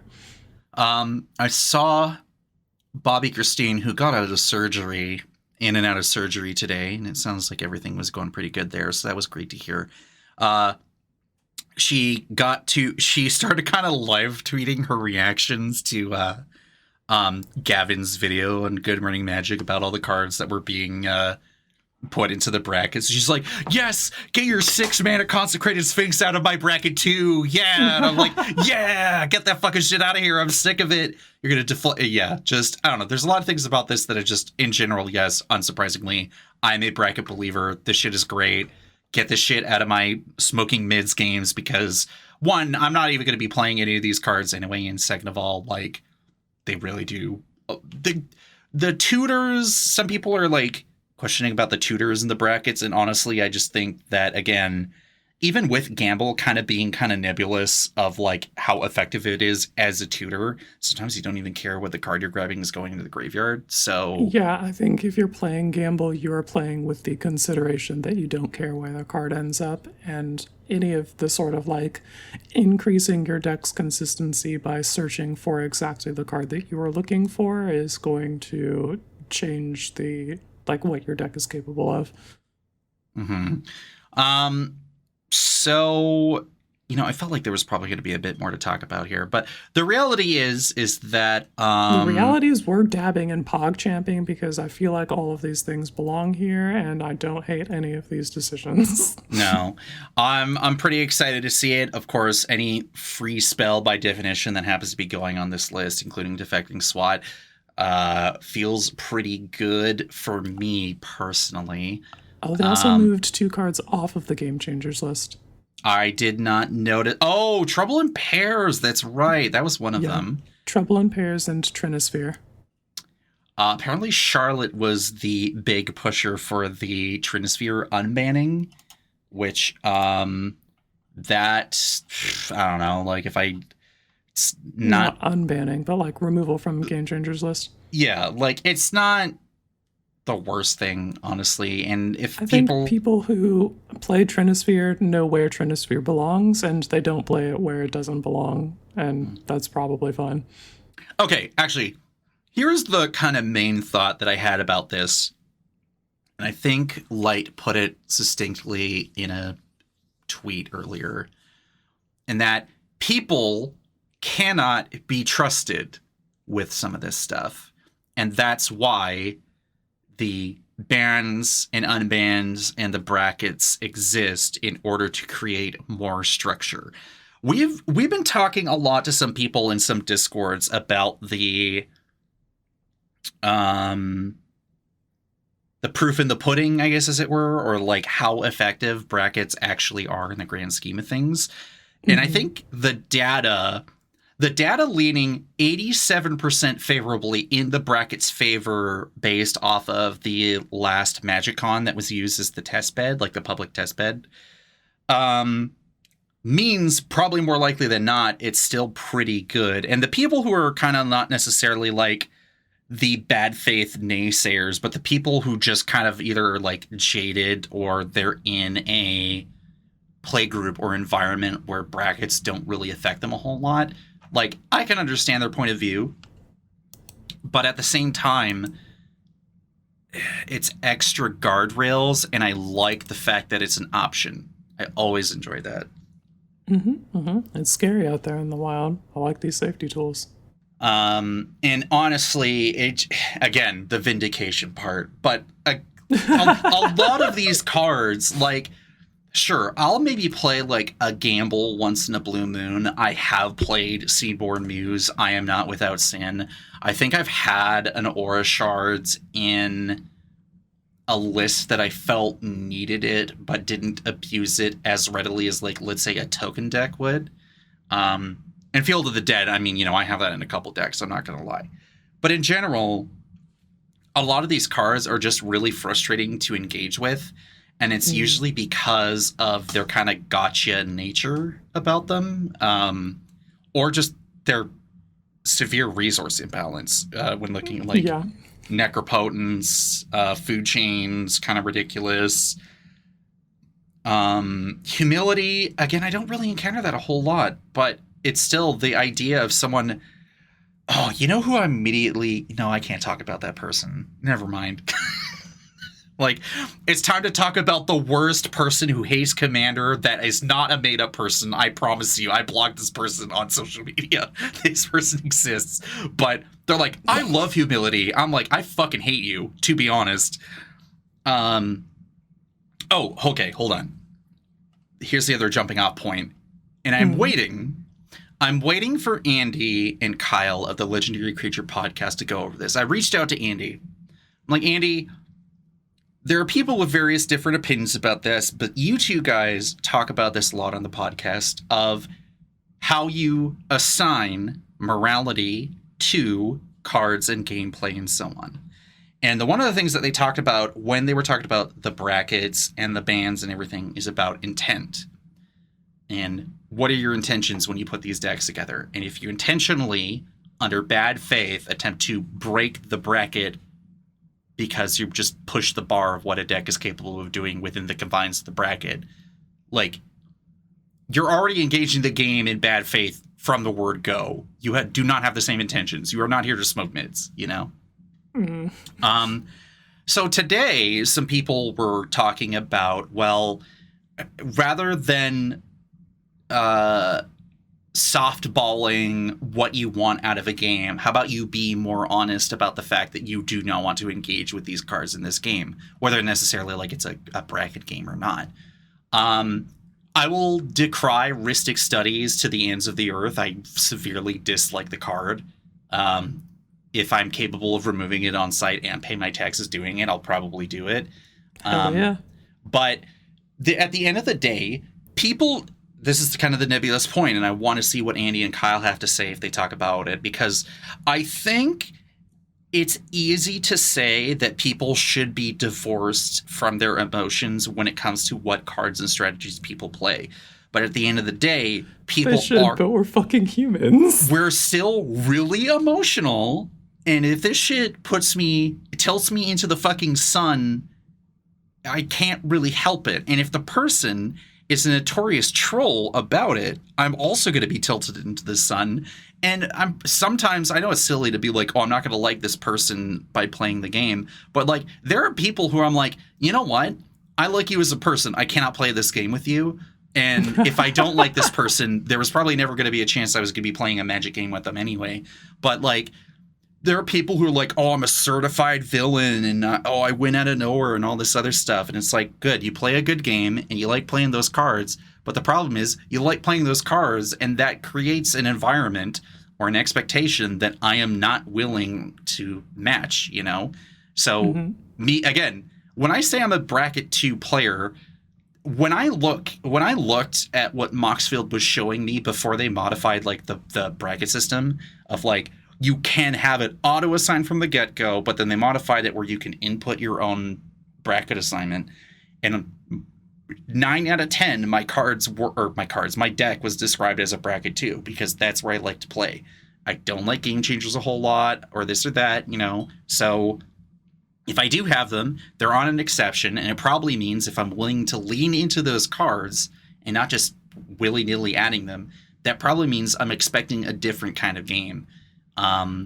And I've talked about it before. If you're playing off-color fetches in your landfall deck, I'm eyeballing you sussly because I know exactly what you're doing, and you can't even do it with swag. You're doing it the most straightforward, effective, optimized way of going about it. Obviously, and I think I've talked about it before a few episodes ago, like assigning morality and hating something like that is obviously not very it's not so straightforward, cool, TM. and logical, but like, I don't know, it's a card game, and like most things that you care about, if you care about it a lot, you're going to get frustrated about it, and that matters if it's in the game pieces, how people play the game, the people themselves, the social, the logical part of it, the whole thing. Like, there's a lot of things that are going to make you salty, and having more structured definition of the bracket system to be used as a guideline just really helps out smoothing out those frustrations. And most people aren't really going to be affected by it. So at the end of the day, what does this really matter? Not a whole lot, probably. I don't know. I think I did want to have a soapbox of are you on the one side of the line that says you care about what Commander's about, or on the other side of the line where you don't care? Don't pretend you don't care. You know? I need more thoughts about that topic, but the long and short of it is, if you care a lot and you're emotionally compromised, then you need to divorce yourself or remove yourself from it so that way you're able to engage with it more healthily. But don't pretend you don't care, you know? Be like, oh, I'm not involved because like I don't play a lot or I don't play these cards. It's like, no. At some point they're going to affect you. And if you're going to be really all salty and upset about it, at least be honest about it, you know? Be me. Just say, I'm not only a villain. I'm not really a villain. I'm just salty and I'm a control player at heart. Where am I going with this? Anyway. Editor, clip that. Fuck! No! No, don't play back. No, no. Oh, man.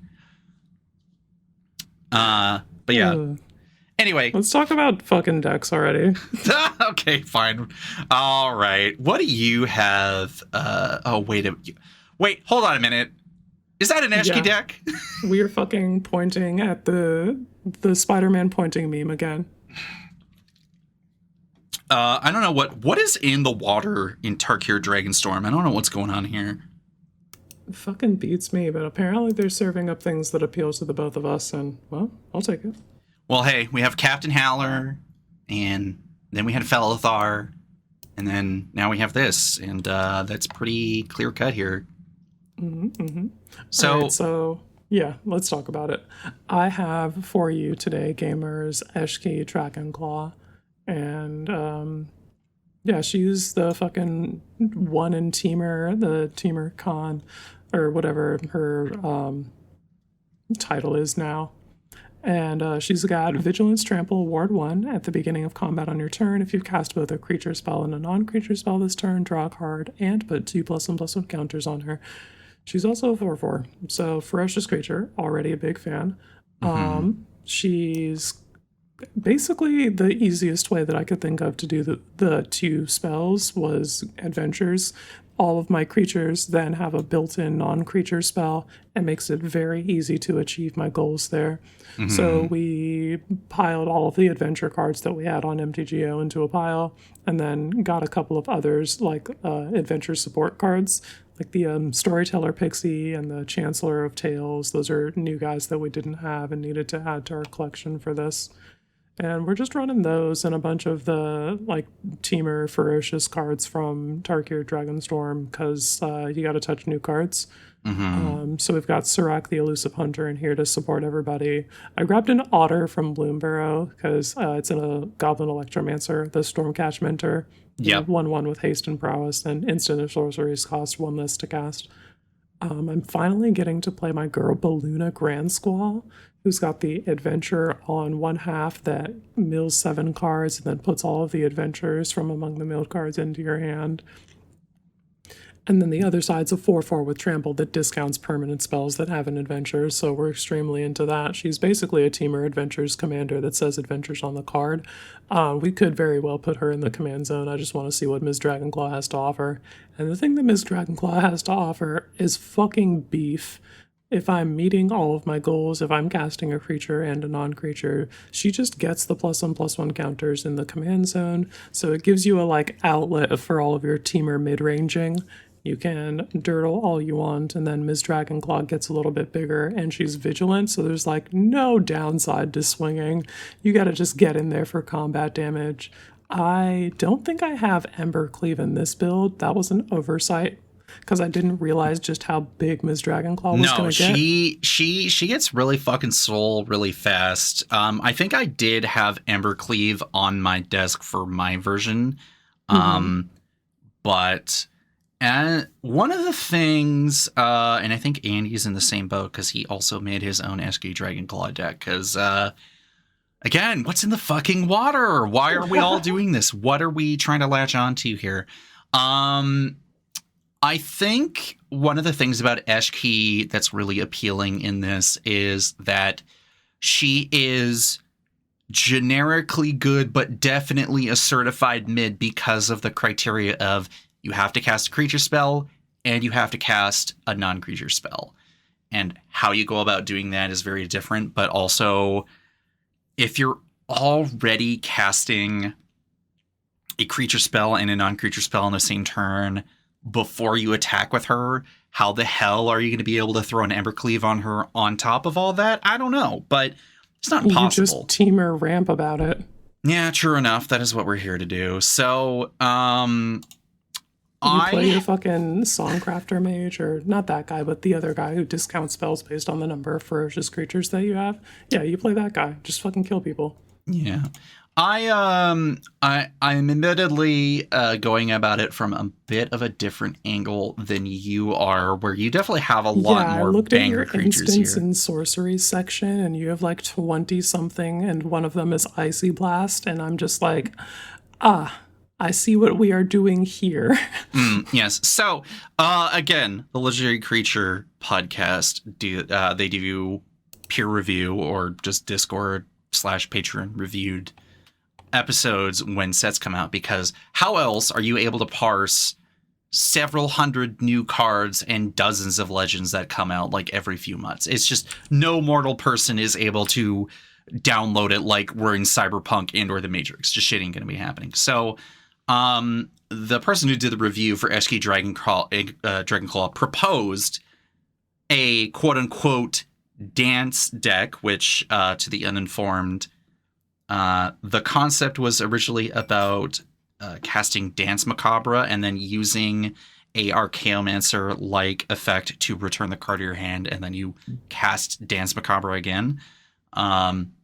They decided to try using blue with the likes of like Consuming Tide and like Evacuation and all this other stuff, and then recasting your Archaeomancers and the like to put the cards back in your hand, while also finding some way to probably keep Eshki Dragonclaw out and just blowing holes through people's defenses as she's growing in size over time. So I am on my porch in a rocking chair hollering at the youth that it's not dance unless it comes from the blue-black region of Magic the Gathering. Otherwise, it's just sparkling recursive control. And I am the young kid saying, the future is now, old person, because... So here's the thing. Dancing as a concept has always been weird to me, and I haven't exactly quite clicked with it because it's an avenue of control magic that I'm not sure I'm willing to do, because either it's too small and incidental that it doesn't impact the game that much, or it's too mean, ? But let me elaborate. Yeah, it kind of sucks if you're doing your thing. But the other part of it too, is that the concept of casting Dance Macabre and trying to, like, okay, kill things on the battlefield, return something from the graveyard to my hand and or the battlefield, but probably return it to your hand, then play the card in some way and put it on the battlefield and return the quote-unquote Dance Macabre card to your hand, to which the proposal of having blue dance cards or blue dance patterns means that you just skip the graveyard completely or whatever and just be like, cool, I will instead just return the creature card to my hand. I'm like, that seems like a pretty decent trade-off. I think I could get behind that. Concept of the play pattern aside, the idea of, yes, clearing the board in some way, shape, or form with keep Eshki out and probably be the most threatening creature on the battlefield in comparison to your opponents. Yeah, that seems like something I can get behind. And also, listen, if I'm going to talk about... You can't just talk about Icy Blast without really going into the fact that that is a Teamer card from the original set. I'm running Teamer Battle Rage. It does say Ferocious right on the card. Fine. I am playing Teamer Battle Rage. I'm playing Icy Blast. They're playing Teamer Sabretooth. You know? Excuse me? What are you up to with Notorious combo card Teamer Sabretooth? Oh, you know, returning Archaeomancer to my hand so I can bring it back out to grab like a Brawl's Expertise or something. Boo. Anyway, that aside, I just did want to go... There was something about the initial build that I had on my end that just wasn't very... Something wasn't clicking. The other part is that I don't have that many adventure cards in my current pool of cards. Like, I have some on the list here, just in comparison, I just don't have all of the heaters and bangers and. I actually have a 4-color adventures deck that I could probably melt down and reforge into a Teamer adventures deck under Ms. Dragonclaw if I really wanted that experience in paper. But it's also a Lotus Breach deck, so I don't know. The other thing about the deck that I think that I just really wanted to do was find a home for my Mind Swipe and Swerve cards. So this was kind of like the next best thing. Also, I will look for every opportunity to play Goblin Dark Dwellers in a deck. That card does rule. I also love to see that you have Dragonclaw Strike, that new Teamer card that says double the power and toughness of target creature you control until end of turn, and then it fights up to one target creature an opponent controls. That had me winning games in Limited if I drew it, so I like to see it like also getting played in Canadian. Again, let's talk about Ashkey Dragonclaw, right? So we have a Vigilant Trample creature that is a baseline 4-mana 4/4 who has Ward 1, so that's going to be a little annoying, but it's not Ward 2 where I'd be pulling my hair out. I love it when people forget about the Ward 1, though. Oh, man, when they try and point stuff at, like, Loot I got or you. Eshki, and they're just like... Uno reverse card. How about get fucked? They just take that spell or ability off the stack, nerd. The other thing, too, is that obviously paying 2 different spells to get 2+1 counters and drawing a card doesn't seem like a good equivalent, but like the 2+1 counters add up over time as long as you can keep her alive, and that seems pretty good. The other thing too is, of course, like the minute you just start punching people in the face with a giant vigilant creature, she might not have flying, doesn't mean, or I mean, at least in this particular build of mine, but hey, Wonder exists. And also, if I cast Dragonclaw Strike, or, I don't know, Teamer Battle Rage, or, hey, let's take a look at Uncivil Unrest, I'm probably going to be punching you in the face really fucking hard, and that'll win me the game. So, bulk... hey, I have bulk up in lists for a reason. Just doubling a creature's power until end of turn and having it be flashed back for 6 mana. Puh. Beautiful. Love this fucking card. Thank you, Foundations, for the beautiful, simple card. That seems pretty sweet. I also, on the basis of art alone, love that you have Discover the Impossible in this deck. Where the fuck did a Discover... It's an instance for 3 mana. You look at the top 5 cards of your library, exile one of them face down, and put the rest on the bottom of your library in a random order. You may cast the exiled card without paying its mana cost if it's an instant spell with mana value 2 or less. If you don't, put that card into your hand. I think that's perfect for your game plan of be an annoying nerd with interaction, and also cast multiple spells. Yeah. Again, you know, I'm embracing it. You know, hey... editor, hit that soundbite. I'm a control player. That's right. Correct. But just, I don't know, it quote unquote feels different. It feels more fair. I guess the one thing is that this deck is like, my build is fair. Yours is themed, but also fair, even with some of the things that kind of piggyback off of like other effects. Like, yeah, casting 2 adventure spells. Yeah, that could be a little busted depending on what it is, but it's not like an inherently broken thing from the get-go. It also just happens to synergize pretty well with this shell, you know? You better believe I got that Passionate Archaeologist. That's a little broken. Yeah. No fucking kidding. What a fucking card. Yeah, what a card. Can't remember who told me that they opened the pre-con. They opened the Feldorn pre-con and had 2 Passionate Archaeologist copies. Oh man, I'm so jelly. It's like, oh, damn. Yeah, no, some people have all the luck. There's the unfortunate luck of opening a printed pre-con and having duplicates of, like, cards that should not be duplicates in the list, but also being like, hold on a second here. Double Passionate Archaeologist. Stonks. This is fucking awesome. Maybe I can work with this, yeah. Yeah. Also, but yeah. Back on Discover the Impossible, I do think that you will feel like an absolute champion brain genius motherfucker unlimited. When you cast that, you find Decisive Denial, and you counter the spell that was being annoying. Yeah, you're going to like that a lot. Yeah, I'm just glad of the amount of different types of interaction that I decided to put into the deck. Either just like it was circumstantially available or it just felt appropriate to put in. Fucking Random Road to Ruin? Yeah, I was like, hold on a second here. That's a cards on my desk ass card. Oh, this is peak like cards on my desk deck, and then also you kind of look at some of them like Swerve. Okay, that's pretty cool. Smuggler's the foil Surprise. Swerve. Wow. Yeah. The Lord of the Rings Mystic Confluence. Dab on them. Tribute to the Wild. Each opponent sacrifices an artifact or enchantment. Who would cast this? It's me. Hi there. How's it going? I would, because if I catch you slipping early game, I will cast this fucking card. I don't even care. What do you mean Teamer Ascendancy is $7 for $13 for the foil? What happened? That was bulk. Yeah, that is the staying power of Khans of Tarkir, or just Tarkir, period. You slap that name on anything, and it's like it's fucking Disney. That shit's gold, Quinn. Come on. I am losing my shit. Also, I've had that card for fucking years, and you know what? That thing still does fucking work.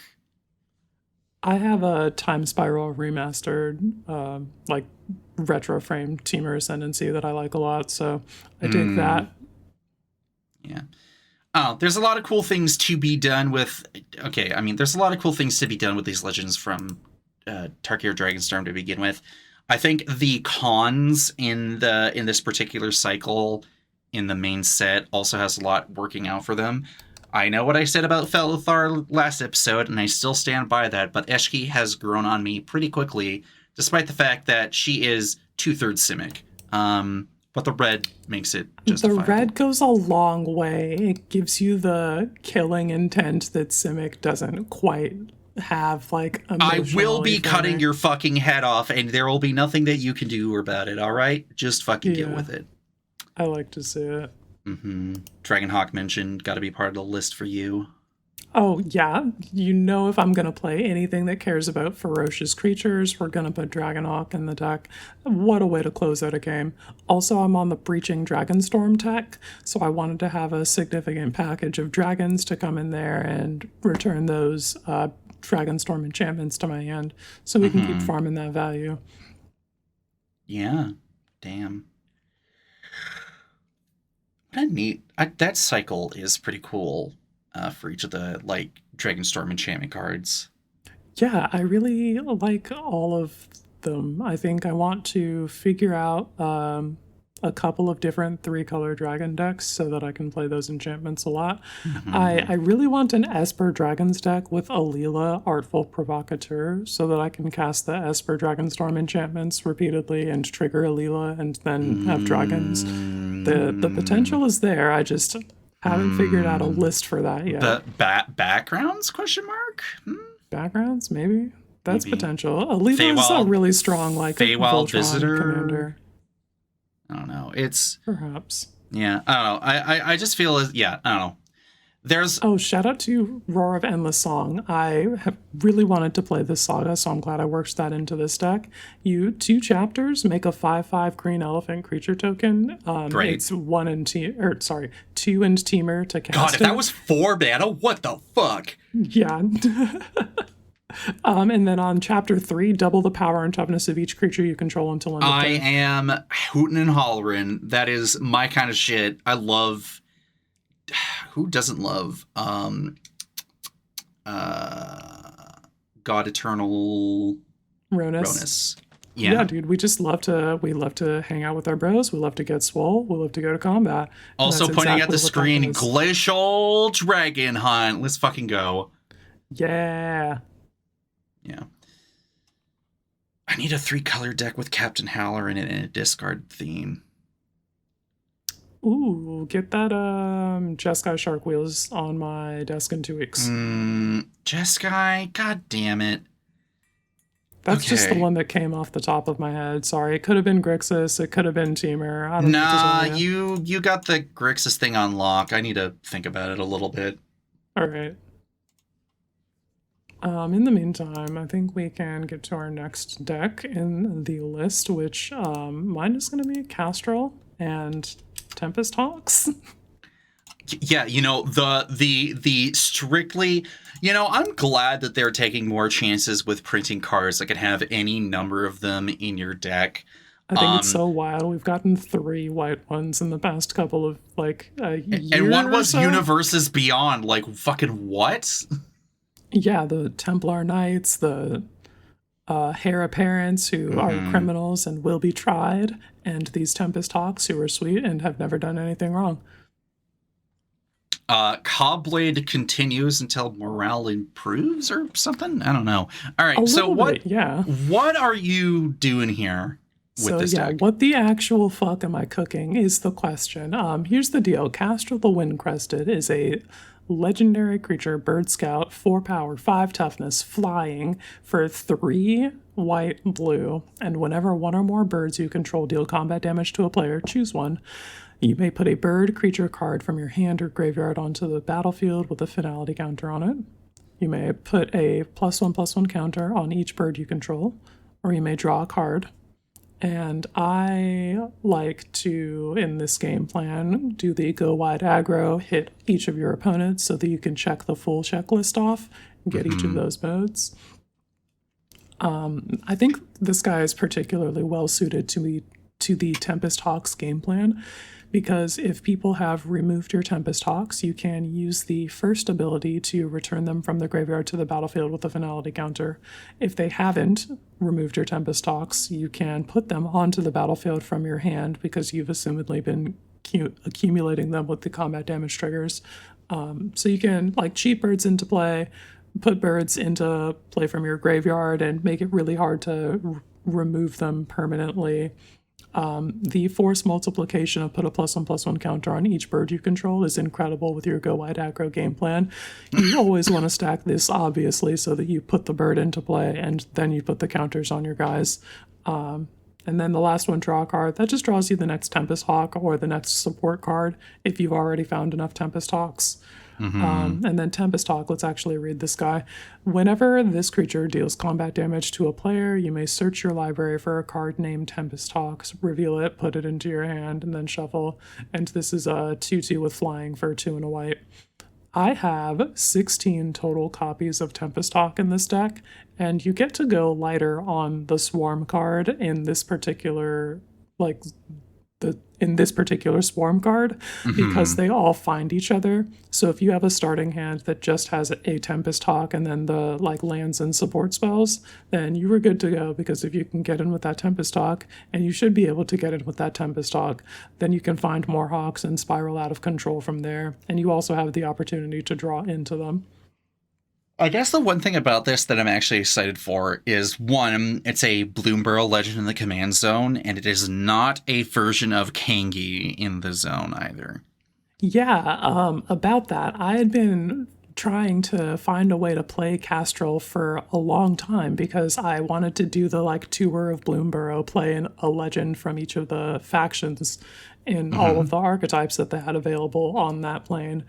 And we got to birds and just fucking stonewalled because all of my birds were Aven Mind Sensor and shit. What, even you won't do stacks birds, Quinn? Come on. I didn't want to be fucking obvious with a blue-white birds deck that's also a control deck. Shut up. No one's... You're not impressing anyone. Yeah, fair enough. Oh my god, that is so funny. It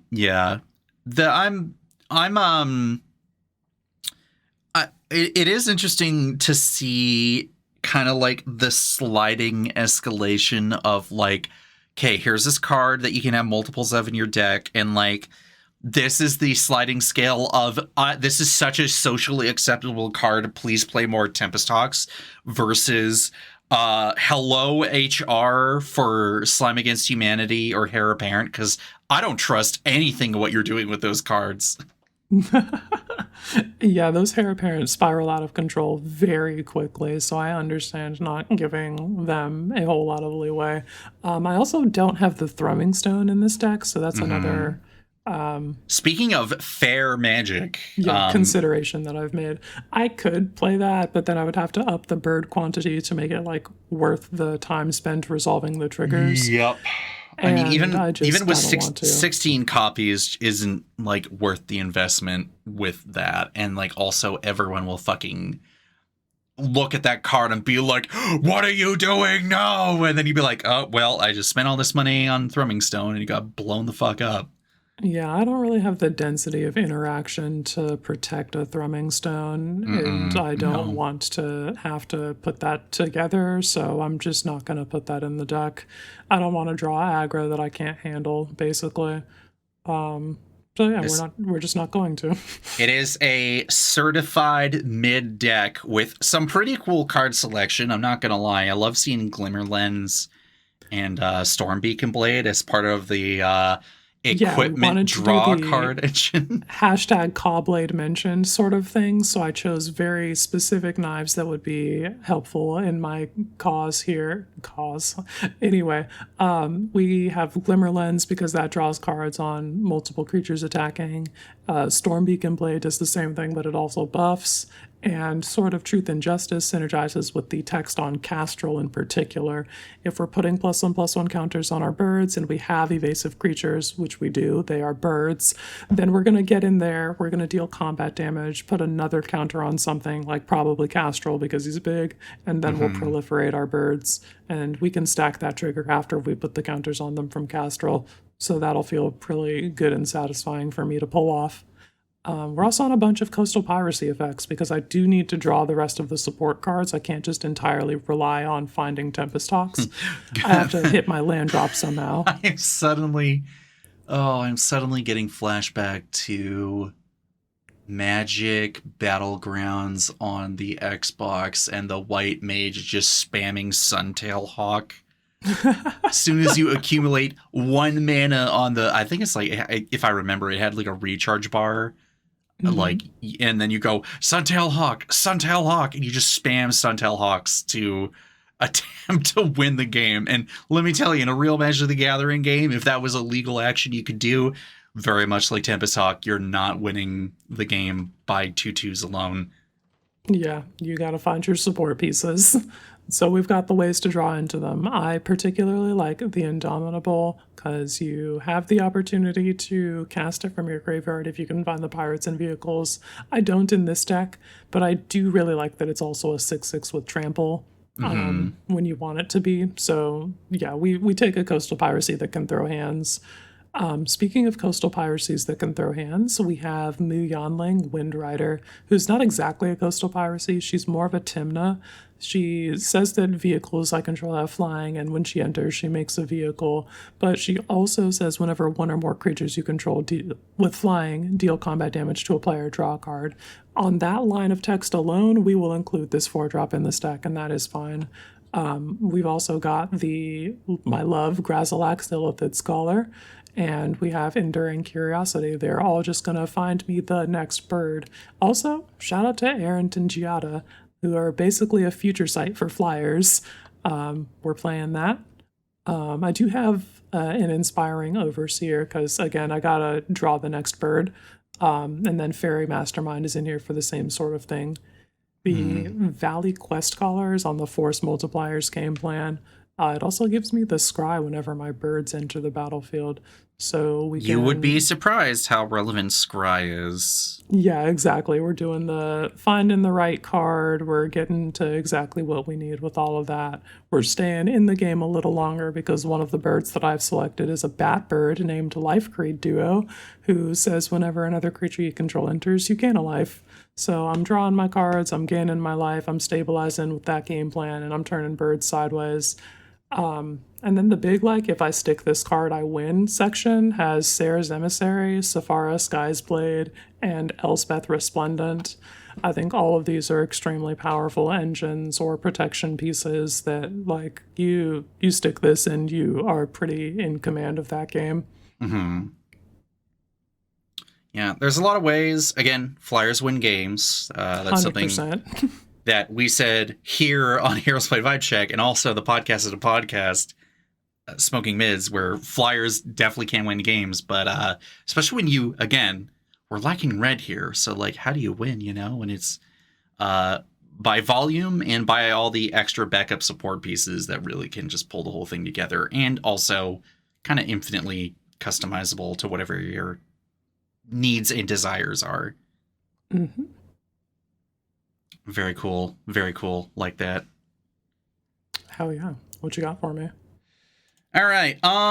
Let's go back to Felithar for a bit here because, hey, first versions of the deck off of your shelf or your desk or whatever, like, hey, it's pretty good, but we can do better. We can be better. Mm-hmm. Of course. Now, I just want to reiterate something here, is that from... I don't know what it was like the last couple of weeks, but there's been a bunch of people who have their Felithar decks out viewable in the world. And I think I'll have to go around and compile them all and put them in the episode links because I just feel like there is a lot of potential. It's very simple, right?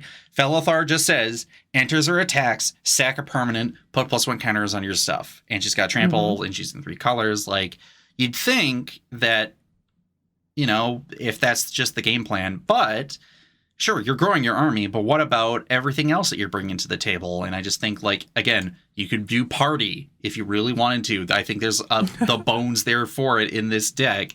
Yeah, you can absolutely play Abzan party. But also, you want to play warriors? Let's talk about a few particular cards that flew across my radar, and then I learned that they were in other precons in this set.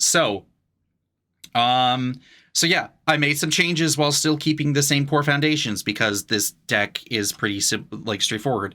I found my copy of Al the Dawn Sky because that card is a fucked up Magic the Gathering card. 100%. But also happens to synergize pretty well with the deck. Do you want more small stuff put out on the battlefield? Guess what? I got a lot of small stuff on this list if Ao died. Do I want to put +1 counters on my stuff that exists if I decide to sacrifice the dragon to Felithar? That is also a pretty valuable strategy while you're also putting counters on your stuff with Felithar. Let's talk about warriors like Mindblade Render, which is, I learned, was in the Zergo Precon list. All the way back from... What the hell was that set? Great question. Hold on. Let me think about it. Battle Bond. Thank you. You would think I would know at this point because Battle Bond is like one of the greatest sets of all time. Truly the goats of Magic. Mindblade Render. Yeah, originally printed in Battle Bond, also printed in the Party Precon for Battle for Baldur's Gate. Hell yeah. So, 1 and a black for an Azra Warrior, which... I don't know why they don't just make them tieflings full time, but you know what? We'll take Azra half demons where we can get it. It's a 1/3. Whenever your opponents are dealt combat damage, if any of that damage was dealt by a warrior, you draw a card and you lose 1 life. Now hold on. What was that? Warrior from any source, regardless if it's yours or not, and you get to lose a life and draw a card. Yeah, that didn't say warrior you control. So the rogue rack that I have here that's actually being declared as an attacker at your opponent right now, I think that counts. Yeah. Yep. Hey, the Najila? Najila's making warriors. She herself is a warrior. The list goes on, obviously, but in terms of finding small niche things that love getting +1 counters put on them and also happen to synergize with the commander being a warrior and a few of the other cards being warriors in the list, felt like a no-brainer addition. And then something that I cannot remember for the life of me how it came across my radar, but Stronghold Arena from Dominaria United. Oh, I've been thinking about Stronghold Arena a lot lately. I'm glad to see that you finally got around to playing one. Tell me how it has played for you if you've got a chance. This is part of the updates but has not been played yet part of I have no fucking clue how Stronghold Arena actually plays. But let's talk about Phyrexian Arena and other cards of its ilk. But let's talk about the stats. So we got 1 and a black for an enchantment with kicker green and or white. When Stronghold Arena enters the battlefield, you gain 3 life for each time it was kicked. So paying 4 mana to gain 6 life is pretty good. Whenever 1 or more creatures you control deal combat damage to a player, you may reveal the top card of your library and put it into your hand. If you do, you lose life equal to its mana value. So, Quinn, you are a big subscriber to Bob. I fucking love a Dark Confidant, and this just says play abs and Dark Confidants to me. Yeah. What Needless if to all of my Dark Confidants triggered a Dark Confidant? you get a bit of, depending on how late you get to play the Stronghold Arena, but also being able to possibly trigger it on the same turn that it comes out feels pretty good. Also, being able to pay 4 mana, gain 6 life, sacrifice it to Felithar could be possibly happening on the same turn. We don't know, but desperate times, right? But that seems doable if you were desperate. In the avenue of like quote unquote arena cards of like, I play this enchantment and want to draw some cards. Do I have it trigger at the beginning of my upkeep? Do I have it trigger in some other miscellaneous way? Or do I have it trigger at the end step? And we have all these different various kinds, but this particular one fits right into this deck, right into Abzan, and right into what we're looking for in this deck. It's just more card advantage. I love that you have Treacherous Blessing in here. I think that card is so funny. I'm always like, where can I play this? And then you're just like, yeah, we'll just feed it to, what's her name? Felithar. Pretty sure I piggybacked it off of a few other people because I originally had a copy of Demonic Lore in the list. And honestly, again, this kind of goes to the modular nature of Felithar. If we want to get these things to do their one-off effects and then not bite us in the ass immediately, Treacherous Blessing and Demonic Lore come down on 3. You draw your 3 cards, you sacrifice it to Felithar on the attack, or if you find some way to bring it out on the same turn or whatever. But this is just a way to kind of keep everything going. And then, I don't know, maybe you bring it back with like a Sun Titan or something later. We have always Sun Titan posting. And look, if we're talking about mids and we're talking about card upgrades and everything, I was like, you know what? What the hell am I doing? Why didn't I have Sun Titan on the list? And then it kind of went further into, well, I do like having incredibly resilient decks that do things over time with limited resources. That's something White is good at by being able to kind of recycle the small stuff all the time. But when you factor in the sacrifice trigger of Felithar and maybe a handful of the other things in here that don't really mind if they go into the graveyard, I don't know, putting Liesa, Forgotten Archangel, Angel of Indemnity, and Sun Titan in here seems like a no-brainer. Yeah, dude, 2 Baneslayer Angels and a recursion engine. Perfect. Yeah, it builds itself. So while we are lacking in the immediate speed of what Red is capable of offering, we are able to, we can put haste sources in here while also just finding ways. Unparalleled Abzan grind potential. You've got your big life linkers and sources of life. You've got your just shitty little blockers to extend your life total. In particular, shout out to Basking Brute Scale. If you're not being a nasty combo player, this card is extremely cool. Yeah. I love Okra Jelly in this. We, at any point, we cast an Ochre Jelly with +1 counters on it, and it probably grows off Felithar. Then if it dies off of Felithar's effect or whatever, you get to split it in half, and then you get to build them each individually, and then you can kind of keep going ad infinitum as long as they have more than 2 +1 counters on them. Oh, yeah, that's very funny. That it just never really goes away and will keep splitting if you can keep feeding it. Yeah. So at its core, let's not kid ourselves, Felithar is a +1 counter deck, and you might as well lean onto the +1 counter synergy. I've been talking a lot with some of the people like about what their card considerations is, and like honestly, I ended up making this a pretty affordable budget deck if you kind of just like go for like a $50 version or whatever. Honestly, the bulk of it, of the budget, is probably part of the Indotha Triome as part of the mana base. So you could probably just cut that too and really get it down there. You just have a lot of ways to keep the pressure up on your opponents, still accumulate resources, have stuff ready for blockers, protect your commander, gain life, blah, blah, blah, blah, blah, and just have some really cool finishers or ways to just grind out your opponents while maintaining your super duper awesome board state. And just kind of put whatever card that kind of fits the bill in there. Yeah, dude, you're on fucking Ready Willing, which is chef's kiss. I've had a foil version of Ready and Willing in my collection since fucking forever. And I was like, it's time to bust out truly the most certified mid you've ever seen in your fucking life. And honestly, even just casting willing or like casting one or the other is always going to be pretty good. Being able to cast it for its fuse cost is just going to feel fucking awesome. But only because I just love chasing the high that Vault of the Archangel already gives me for the equivalent of 5 mana. Hell yeah, that's sweet. Yeah. We got it all. We truly have it all. You can truly live the dream, and Felithar is the key. I have a great soundbite that I need to write down. Hang on. Oh no! What are you cooking? What are you thinking? Hang on. Okay. The anticipation is fucking killing me.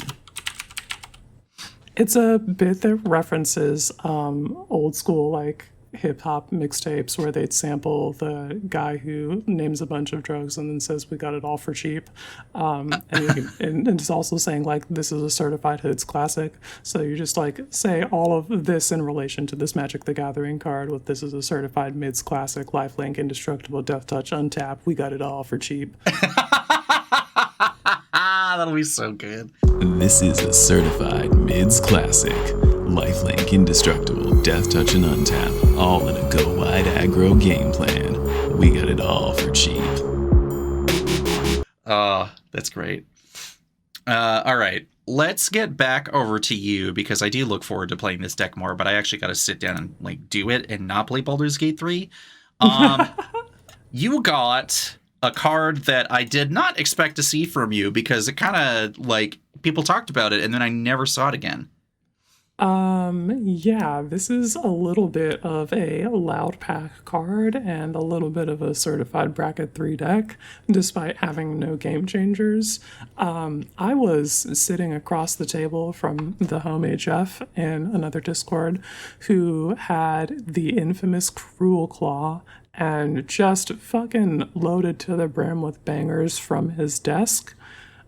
Being an enfranchised Magic the Gathering player, Jeff obviously had some very cool cards on his desk and was absolutely casting those for free with the combat damage trigger of this 3/3 with Menace. And I was extremely fucking jelly. So after sitting with that for a long enough time, I decided that I was going to get a taste of that power for myself. So I copied the deck list exactly and then pasted it into MTGO and then cut the cards that I did not have in my library and added cards that I liked with a focus on demons and dragons because of who I am as a gamer. And just like filled in the spaces with pieces of equivalent function or just like replacements for things that were like more to my personal taste. I'm sorry to interrupt because I'm just quickly scrolling through the list here. Yeah. Incendiary Command? Yes. Oh my god, tell me more. Okay, so there was a spell in Jeff's deck that was similar to this. I think it was the Red Confluence. And I didn't have that, but I did have Incendiary Command. And I really liked that this had the potential to blow up target non-basic land, because I cannot fucking have you ruining my game plans with your Glacial Chasm, so we break that shit. Oh my god, that is freaking awesome. Oh my god. Okay, so what is infamous cruel? What does the infamous Cruel Claw do? I guess is kind of the important part to kind of set the tone here. Right, yeah, okay. So the infamous Cruel Claw is a 3/3 with Menace for 1, a red, and a black, and whenever Cruel Claw deals combat damage to a player, exile cards from the top of your library until you exile a non-land card. You may cast that card by discarding a card rather than paying its mana cost. Hell yeah. Hey, gamers, I don't know if you've heard, but I'm holding my hand up to my ear like an earpiece, and I'm hearing free spells good, more at 11. Yep, especially when you're discarding a card into your graveyard. Well, that doesn't seem very good. Oh wait, look at all these reanimator spells. I take it back. Yeah, you just go and take a look at my enchantment section. I've got the Funeral Room, Awakening Hall, and the Virtue of Persistence. I want to put an Animate Dead in here, but I was feeling like, I don't know, bangers only, and wasn't sure that I would consistently be able to have a creature card in my graveyard if I hit the Animate Dead off of the Cruel Claw trigger, but if I'm gonna play all of these reanimate spells, then I might as well also play Animate Dead, because that one's pretty easy to cast and can take advantage of my opponent's very good cards in their graveyard should they end up there. So, yeah, I don't know. Much to think about. I feel like there's a huge avenue here, but honestly, when your commander is like severely slashing the cost of your cards to next to nothing. Again, discarding a card feels pretty irrelevant when you're casting your bangers 6, 7, 8 drop. Let's look at Kozilek the Great Distortion. 10 mana? Yeah, I usually don't play spaghetti monsters, but Jeff had all three of the, they came as 3, and he had all of them in the deck. And I cut the ones that I didn't have, and we did have this one, so he stayed in the deck. Damn. One of the sick lines of play that I had with this deck was to, on turn 4, after having cast Cruel Claw on turn 3, cast the Wild Magic Sorcerer, who says the first spell you cast from exile each turn has Cascade. So I go to combat, I have this guy on the battlefield, I deal combat damage with Cruel Claw, I discard, I don't know, fucking a dragon or something. I've got like Bladewing the Risen. I don't remember exactly what I discarded. It might have even been like Saga Shieldred. We just have all of these bangers. So yeah, we yeeted that. We deal combat damage. We discard the card. We cast fucking Dragonhawk Fate's Tempest, but because I'm casting that from exile, we do a cascade first. And so we cascade into one of these creatures. I don't remember exactly which one, but there's like another thing that we're getting, and then we have Dragonhawk who enters and does that trigger, and then I'm exiling cards for the Ferocious trigger there. I'm having a great fucking evening, gamers. Yeah, this is truly the most Rakdos deck I've seen in a bit. And it is truly full of certified fucking hits, top to bottom. That curve above 4 mana looks fucking absolutely insane. And the fact that like this fucking little weaseled guy is just coming at you, being like, what you gonna do? Block me on turn, I don't know, whatever. I have menace. Get the fuck out of my way. Yeah, if people are only ever developing one blocker, it feels really good because Cruel Claw can just sneak on in there. If you have 2 blockers, then I try and land something like Karazakar so I can tap that guy down and then get in there. If I'm playing with people Karazakar mentioned, or not like in person, but like in a over spell table with the Discord audio where we can like have a conversation about attacks and stuff like that, then if I'm holding removal, can be like, so let's have a conversation real quick. I want this Cruel Claw trigger and we can get this the easy way or the hard way. Yeah. And I can tell people that I can either like waltz in there with them declaring no blocks and get the Cruel Claw trigger that way, or kill their one guy so that they only have 1 to block with and then they can't block my menace creature and they don't have any say in me getting the trigger. So I'm just like, I get to hold people at fun point, which is, I like to do that. I've also got the Curse Cloth wrappings in here. I'm just thinking about that. That's part of the reanimation package. Additionally, we actually have a little bit of like discard synergy because we're discarding these cards. I played Crypt Color Chariot, another card that Quinn certified likes. Yeah, make zombie tokens. If you're gonna be drawing all that aggro with the free spells, then you need some like shitty little token blockers. And if you have enough cards in your hand, then you go to discards a bunch of stuff, and make a bunch of bodies. Make a zombie, a certified zombie army of bangers. Yeah. And Monument to Endurance, chase rare from the previous race car set, obviously good. And it's no surprise in here where I am discarding at least one card every turn with the Cruel Claw trigger. This replaces that card at minimum, and at maximum is responsible Is killing your for- fucking opponents. Yeah, just a bunch of fucking things going wrong. One time I cast Breach the Multiverse off of the Cruel Claw trigger and hit the Cascade from the Wild Magic Sorcerer. That was a Jeez. wild turn. You just fucking make a bunch of dudes and... the thing that I cascaded into, it was World at War. Oh, what the fuck are This is you one of doing the here? few extra combat spells that works in combat, and we included this because Jeff had a different extra combat spell, the Great Train Heist. I Yeah. didn't have one of those in my library, so I was like, okay, we'll stay true to the spirit of that and include a different extra combat spell that works in combat. And so we found World at War. This one's especially cool because if you cast it from your hand, it's got rebound, so you're getting 2 extra combats, like 1 extra combat this turn and 1 extra combat next turn. And if you cast it from exile, then it's fine. It works. It's mid-combat. It's one of the few ones that do, so we're fine to see it. And this one... just at the beginning of the first post-combat main this turn, there's an additional combat phase followed by an additional main phase, and at the beginning of that combat, untap all creatures that attacked this turn.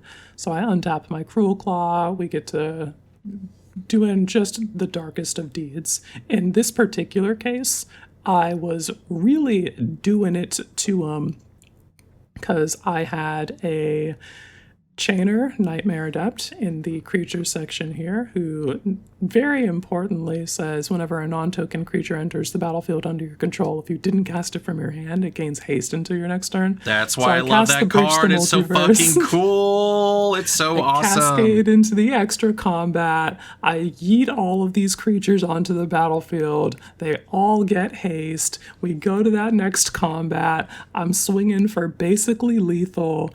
And what does the fucking Blue Mage do in this bracket 3 game but Cyclonic fucking Rift me? And that's why we play the talking sticks. Normally I'd be like, yeah, whatever, Quinn, get got. But then I'm like, nah, actually, in this particular moment, feels bad. Yeah, I was going absolutely fucking sicko mode on them, and I just couldn't close it out. You hate to see it, gamers. Because I'm so focused on dragons, I think Bladewing the Risen is particularly good in here. I'm discarding dragons, and we cast Bladewing off of the free cast or whatever. We drag a Dragonhawk back from the grave. That seems pretty good. Paying black and a red to give all your dragons +1/+1 until end of turn, also really good and surprisingly relevant. One of these sicko cards for sickos that Jeff had in his list was Sire of Insanity. So we get Yeah, that I here. saw that like right away, and I was like, oh my god, what? I don't super need a hand for this game plan, especially if I've established one of my impulse draw card advantage engines, like Charred Foyer, or one of the rooms that I can stack the end step, discard your hand, and then draw cards trigger. So those are options for me. We also have the Monument to Endurance, so I can discard my hand to that trigger Crypt Caller Chariot, trigger Monument to Endurance, draw a card, make a bunch of zombies. I'm taking advantage of that card way more than everybody else is. Oh yeah, so no, Monument it to feels Endurance is very good in fucking here. sick. I finally got another copy from trade-ins recently, and that did go Nice. into It did go into Captain Howler. I could not avoid doing that. Yeah, that's where that belongs. Shout out to Rotten Mouth Viper. That's a pretty rude thing to do to your friends. If you can do it without paying mana for it, even ruder. Yeah, no kidding. Yeah, you know what? So, what is the rough percentage of this that is Jeff's deck versus you? A lot of the bangers section had to be cut out because I didn't have exactly the cards on my desk that Jeff did. But I think a lot of the support and the just like the vibe of it is Jeff's. I don't know. I think like I think like 2/3 of this is Jeff's. Okay, that's pretty good, and still have your own twist to it. Yeah. I think that's pretty close to it. Like Jeff had in Garrick's Wake in his, and we kept that, but he also had just like straight up Plague Wind. And Oh, because hell yeah. yeah, because I didn't have one of those though, I went with Blood Money from I think Streets of New Capenna. That one destroys all creatures and makes a tapped treasure token. This was particularly impactful for me in a game that I played on MTGO because they had the Vorinclex that makes your land sticky.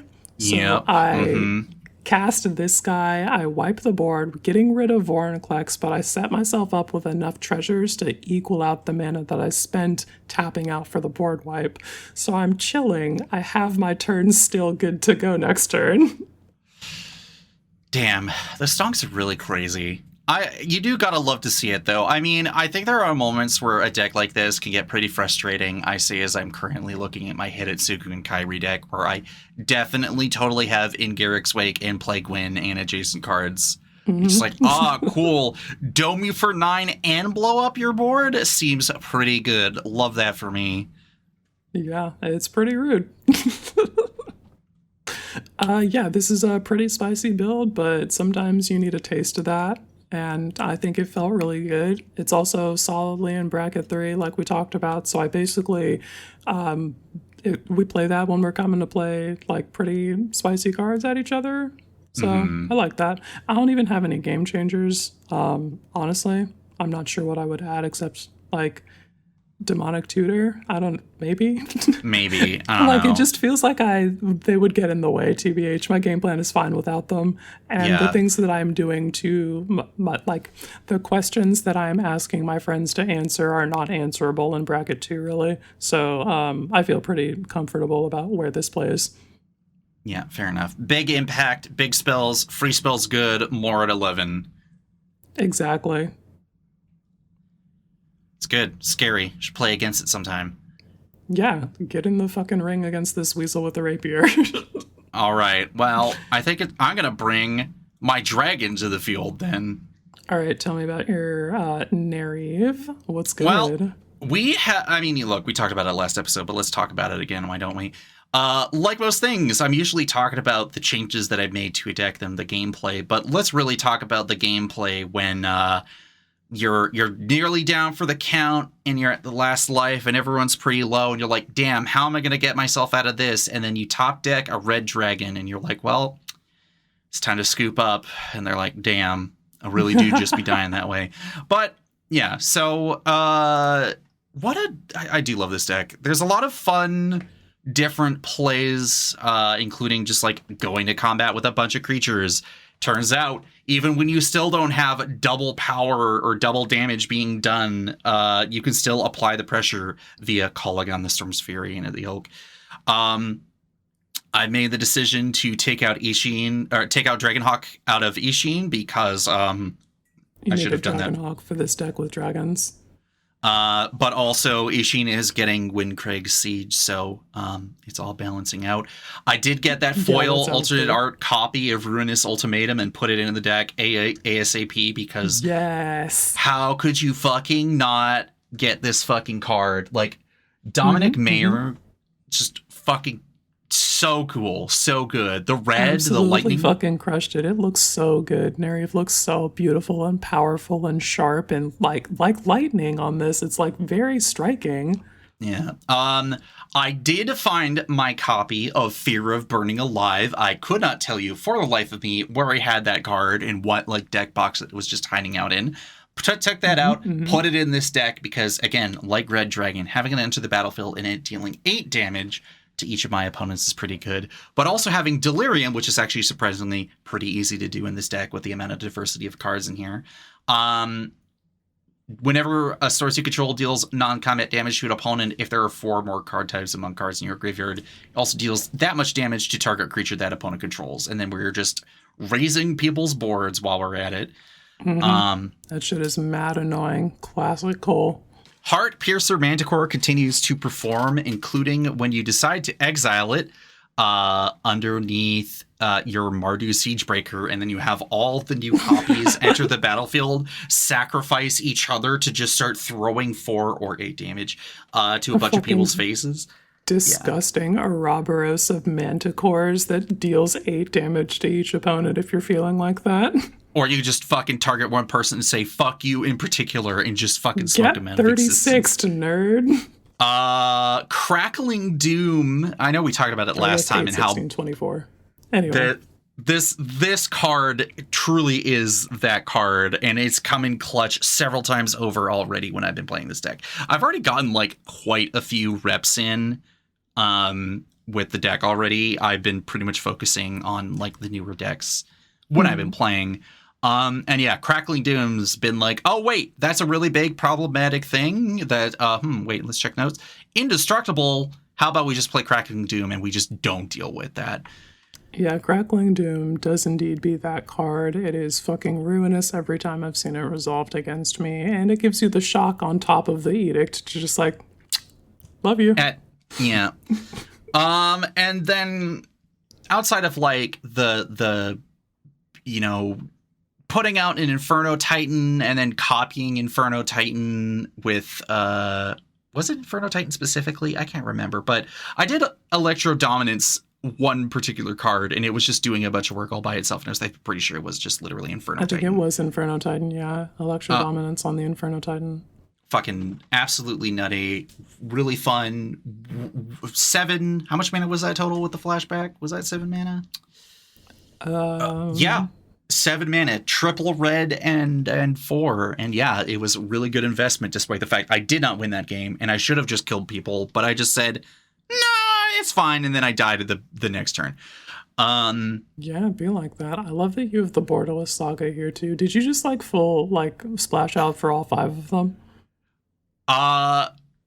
For what, the Siegebreaker and the Saga and the whatever? No, the sagas for each of the clans, because you had the full art Abzan Saga and the last. So I opened the Simic one at the pre-release, but I did get the sagas for Felithar and this deck. So gotcha. Pretty sure I'm not entirely sure if I'm going to get the saga for Eshki, but never say never, but it's not likely.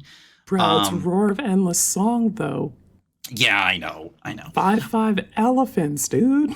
Oh, I'm copying those elephants. Trust me, I have a way. Are you casting Mammoth Bellow? I should cast Mammoth Bellow. I need to rebuild a deck around elephants. Also, last episode, I did say that I was going to find my foil Dragon Tempest and put it in this deck, and I sure as shit fucking found it. Oh shit, there it is, Moneybags. Way to go. Because if I'm going to have dragons enter the battlefield and they're the ones dealing the damage, I am sure as shit going to have this card in here to start either popping people's creatures or their faces with damage. Like, this is just going to add up. I love that you have the Kenrith's Royal Funeral to make your legendary, or not legendaries, but like, no, it is legendaries. Yeah, your legendaries cheaper so that you can cast them like more of the guys to get them all on the field and haste and have more impactful turns available to you. Yeah. The amount of legendary creatures is admittedly not that many, but I'm pretty sure besides like the commander and stuff, there's like a decent amount that it's worth it. Also, Kenrith's Royal Funeral. Hey, I would love to dash out Culligan for red and a black. Yeah, exactly. Like, there's enough, and the ones that are really going to count for your game plan. And let's talk about cards from Dominaria United that flew under my radar and that I know and I love, and I wanted to get the extended art foil, but we will just send it for regular extended art version of Archangel of Wrath. Flying Lifelink, 4 mana, 3/4 angel with kicker, black and or a red. When it enters, if it was kicked, it deals 2 damage to any target. And if it was kicked twice, it deals 2 damage to any target. So I love shooting. I have this one. Yeah. Feels appropriate, fits at home, could come in. I mean, would you want to cast it for 4 mana? No. Would you want to cast it for 5 mana? Yeah, this seems pretty good. Cast it for 6.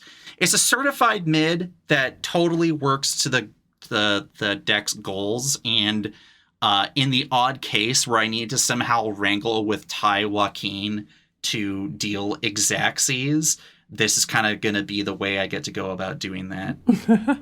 Yeah. Sometimes you just need a Baneslayer Angel. She can be that for you. Mm-hmm. So yeah. She's lifelink, so that burn damage that you're dealing, you do gain the life on it. That's sweet. Yep, it's true. See, that's the one thing too, is that I'm that guy who's been on Warstorm Surge ever since I started playing Red properly, like years ago. And one of the things that I always loved doing, even back then, was having stuff like Zagreus Thief of Heartbeats and the ilk with lifelink and or death touch being like, cool, I am having a creature enter the battlefield. I would like to activate. Oh, wait, checks notes. I'm talking about a black-white deck with Vault of the Archangel in it. Then you sure shit know that I am going to have these things enter the battlefield. It is going to be dealing damage, and it's likely to be dealing the damage that'll kill the thing guaranteed with Death Touch, and you're also getting that life back. And, I like the tech. I always did like that tech. And this deck also just kind of...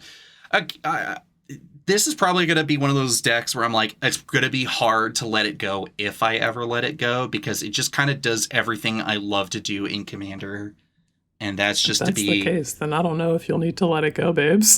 Just play the deck. I am attacking you from every single conceivable angle, and I just love doing that with creatures and getting in there with creatures. And that's the way. This is the way. Hell yeah. It's a sweet deck. I have seen it in person. You really do just cast a Fear of Burning Alive and say, all right, game 2. Yeah, no. Wow, they made that card for me specifically. The thing is, they also made it for me. True, yeah. So now we can do it to each other. Yeah. Cast Overlord of the Boiler Bilges at each other, too. True, yeah. I'm a little bit late on getting on that train, but I mean, it's just like... You're just now getting on that train after I've been fangirling about Listen, I couldn't get a copy forever, okay? So I took a chance. I traded in cards. They finally had a copy of it. I said, cool, I'd love to spend $0 on this Overlord and finally get a copy to go with my Inferno Titan. Hell yeah. All right. We have... we're over the limit again because we've been pushing the bar the last couple episodes, so... let's wrap it up and tell people where they can find us. Hey gamers, you can find me on the internet's at Acrylic Energy. You can find Cole at the Bloodtrick Guy. You can find us on the internet's at HBVC-MTG. We've got the YouTube where the podcast is. We've got the podcast on the podcast hosts, wherever good podcasts are sold, you can find it. So just like engage with the content in the comments if you've got things that you want to weigh in about. And we super appreciate you tuning in. Thanks, gamers.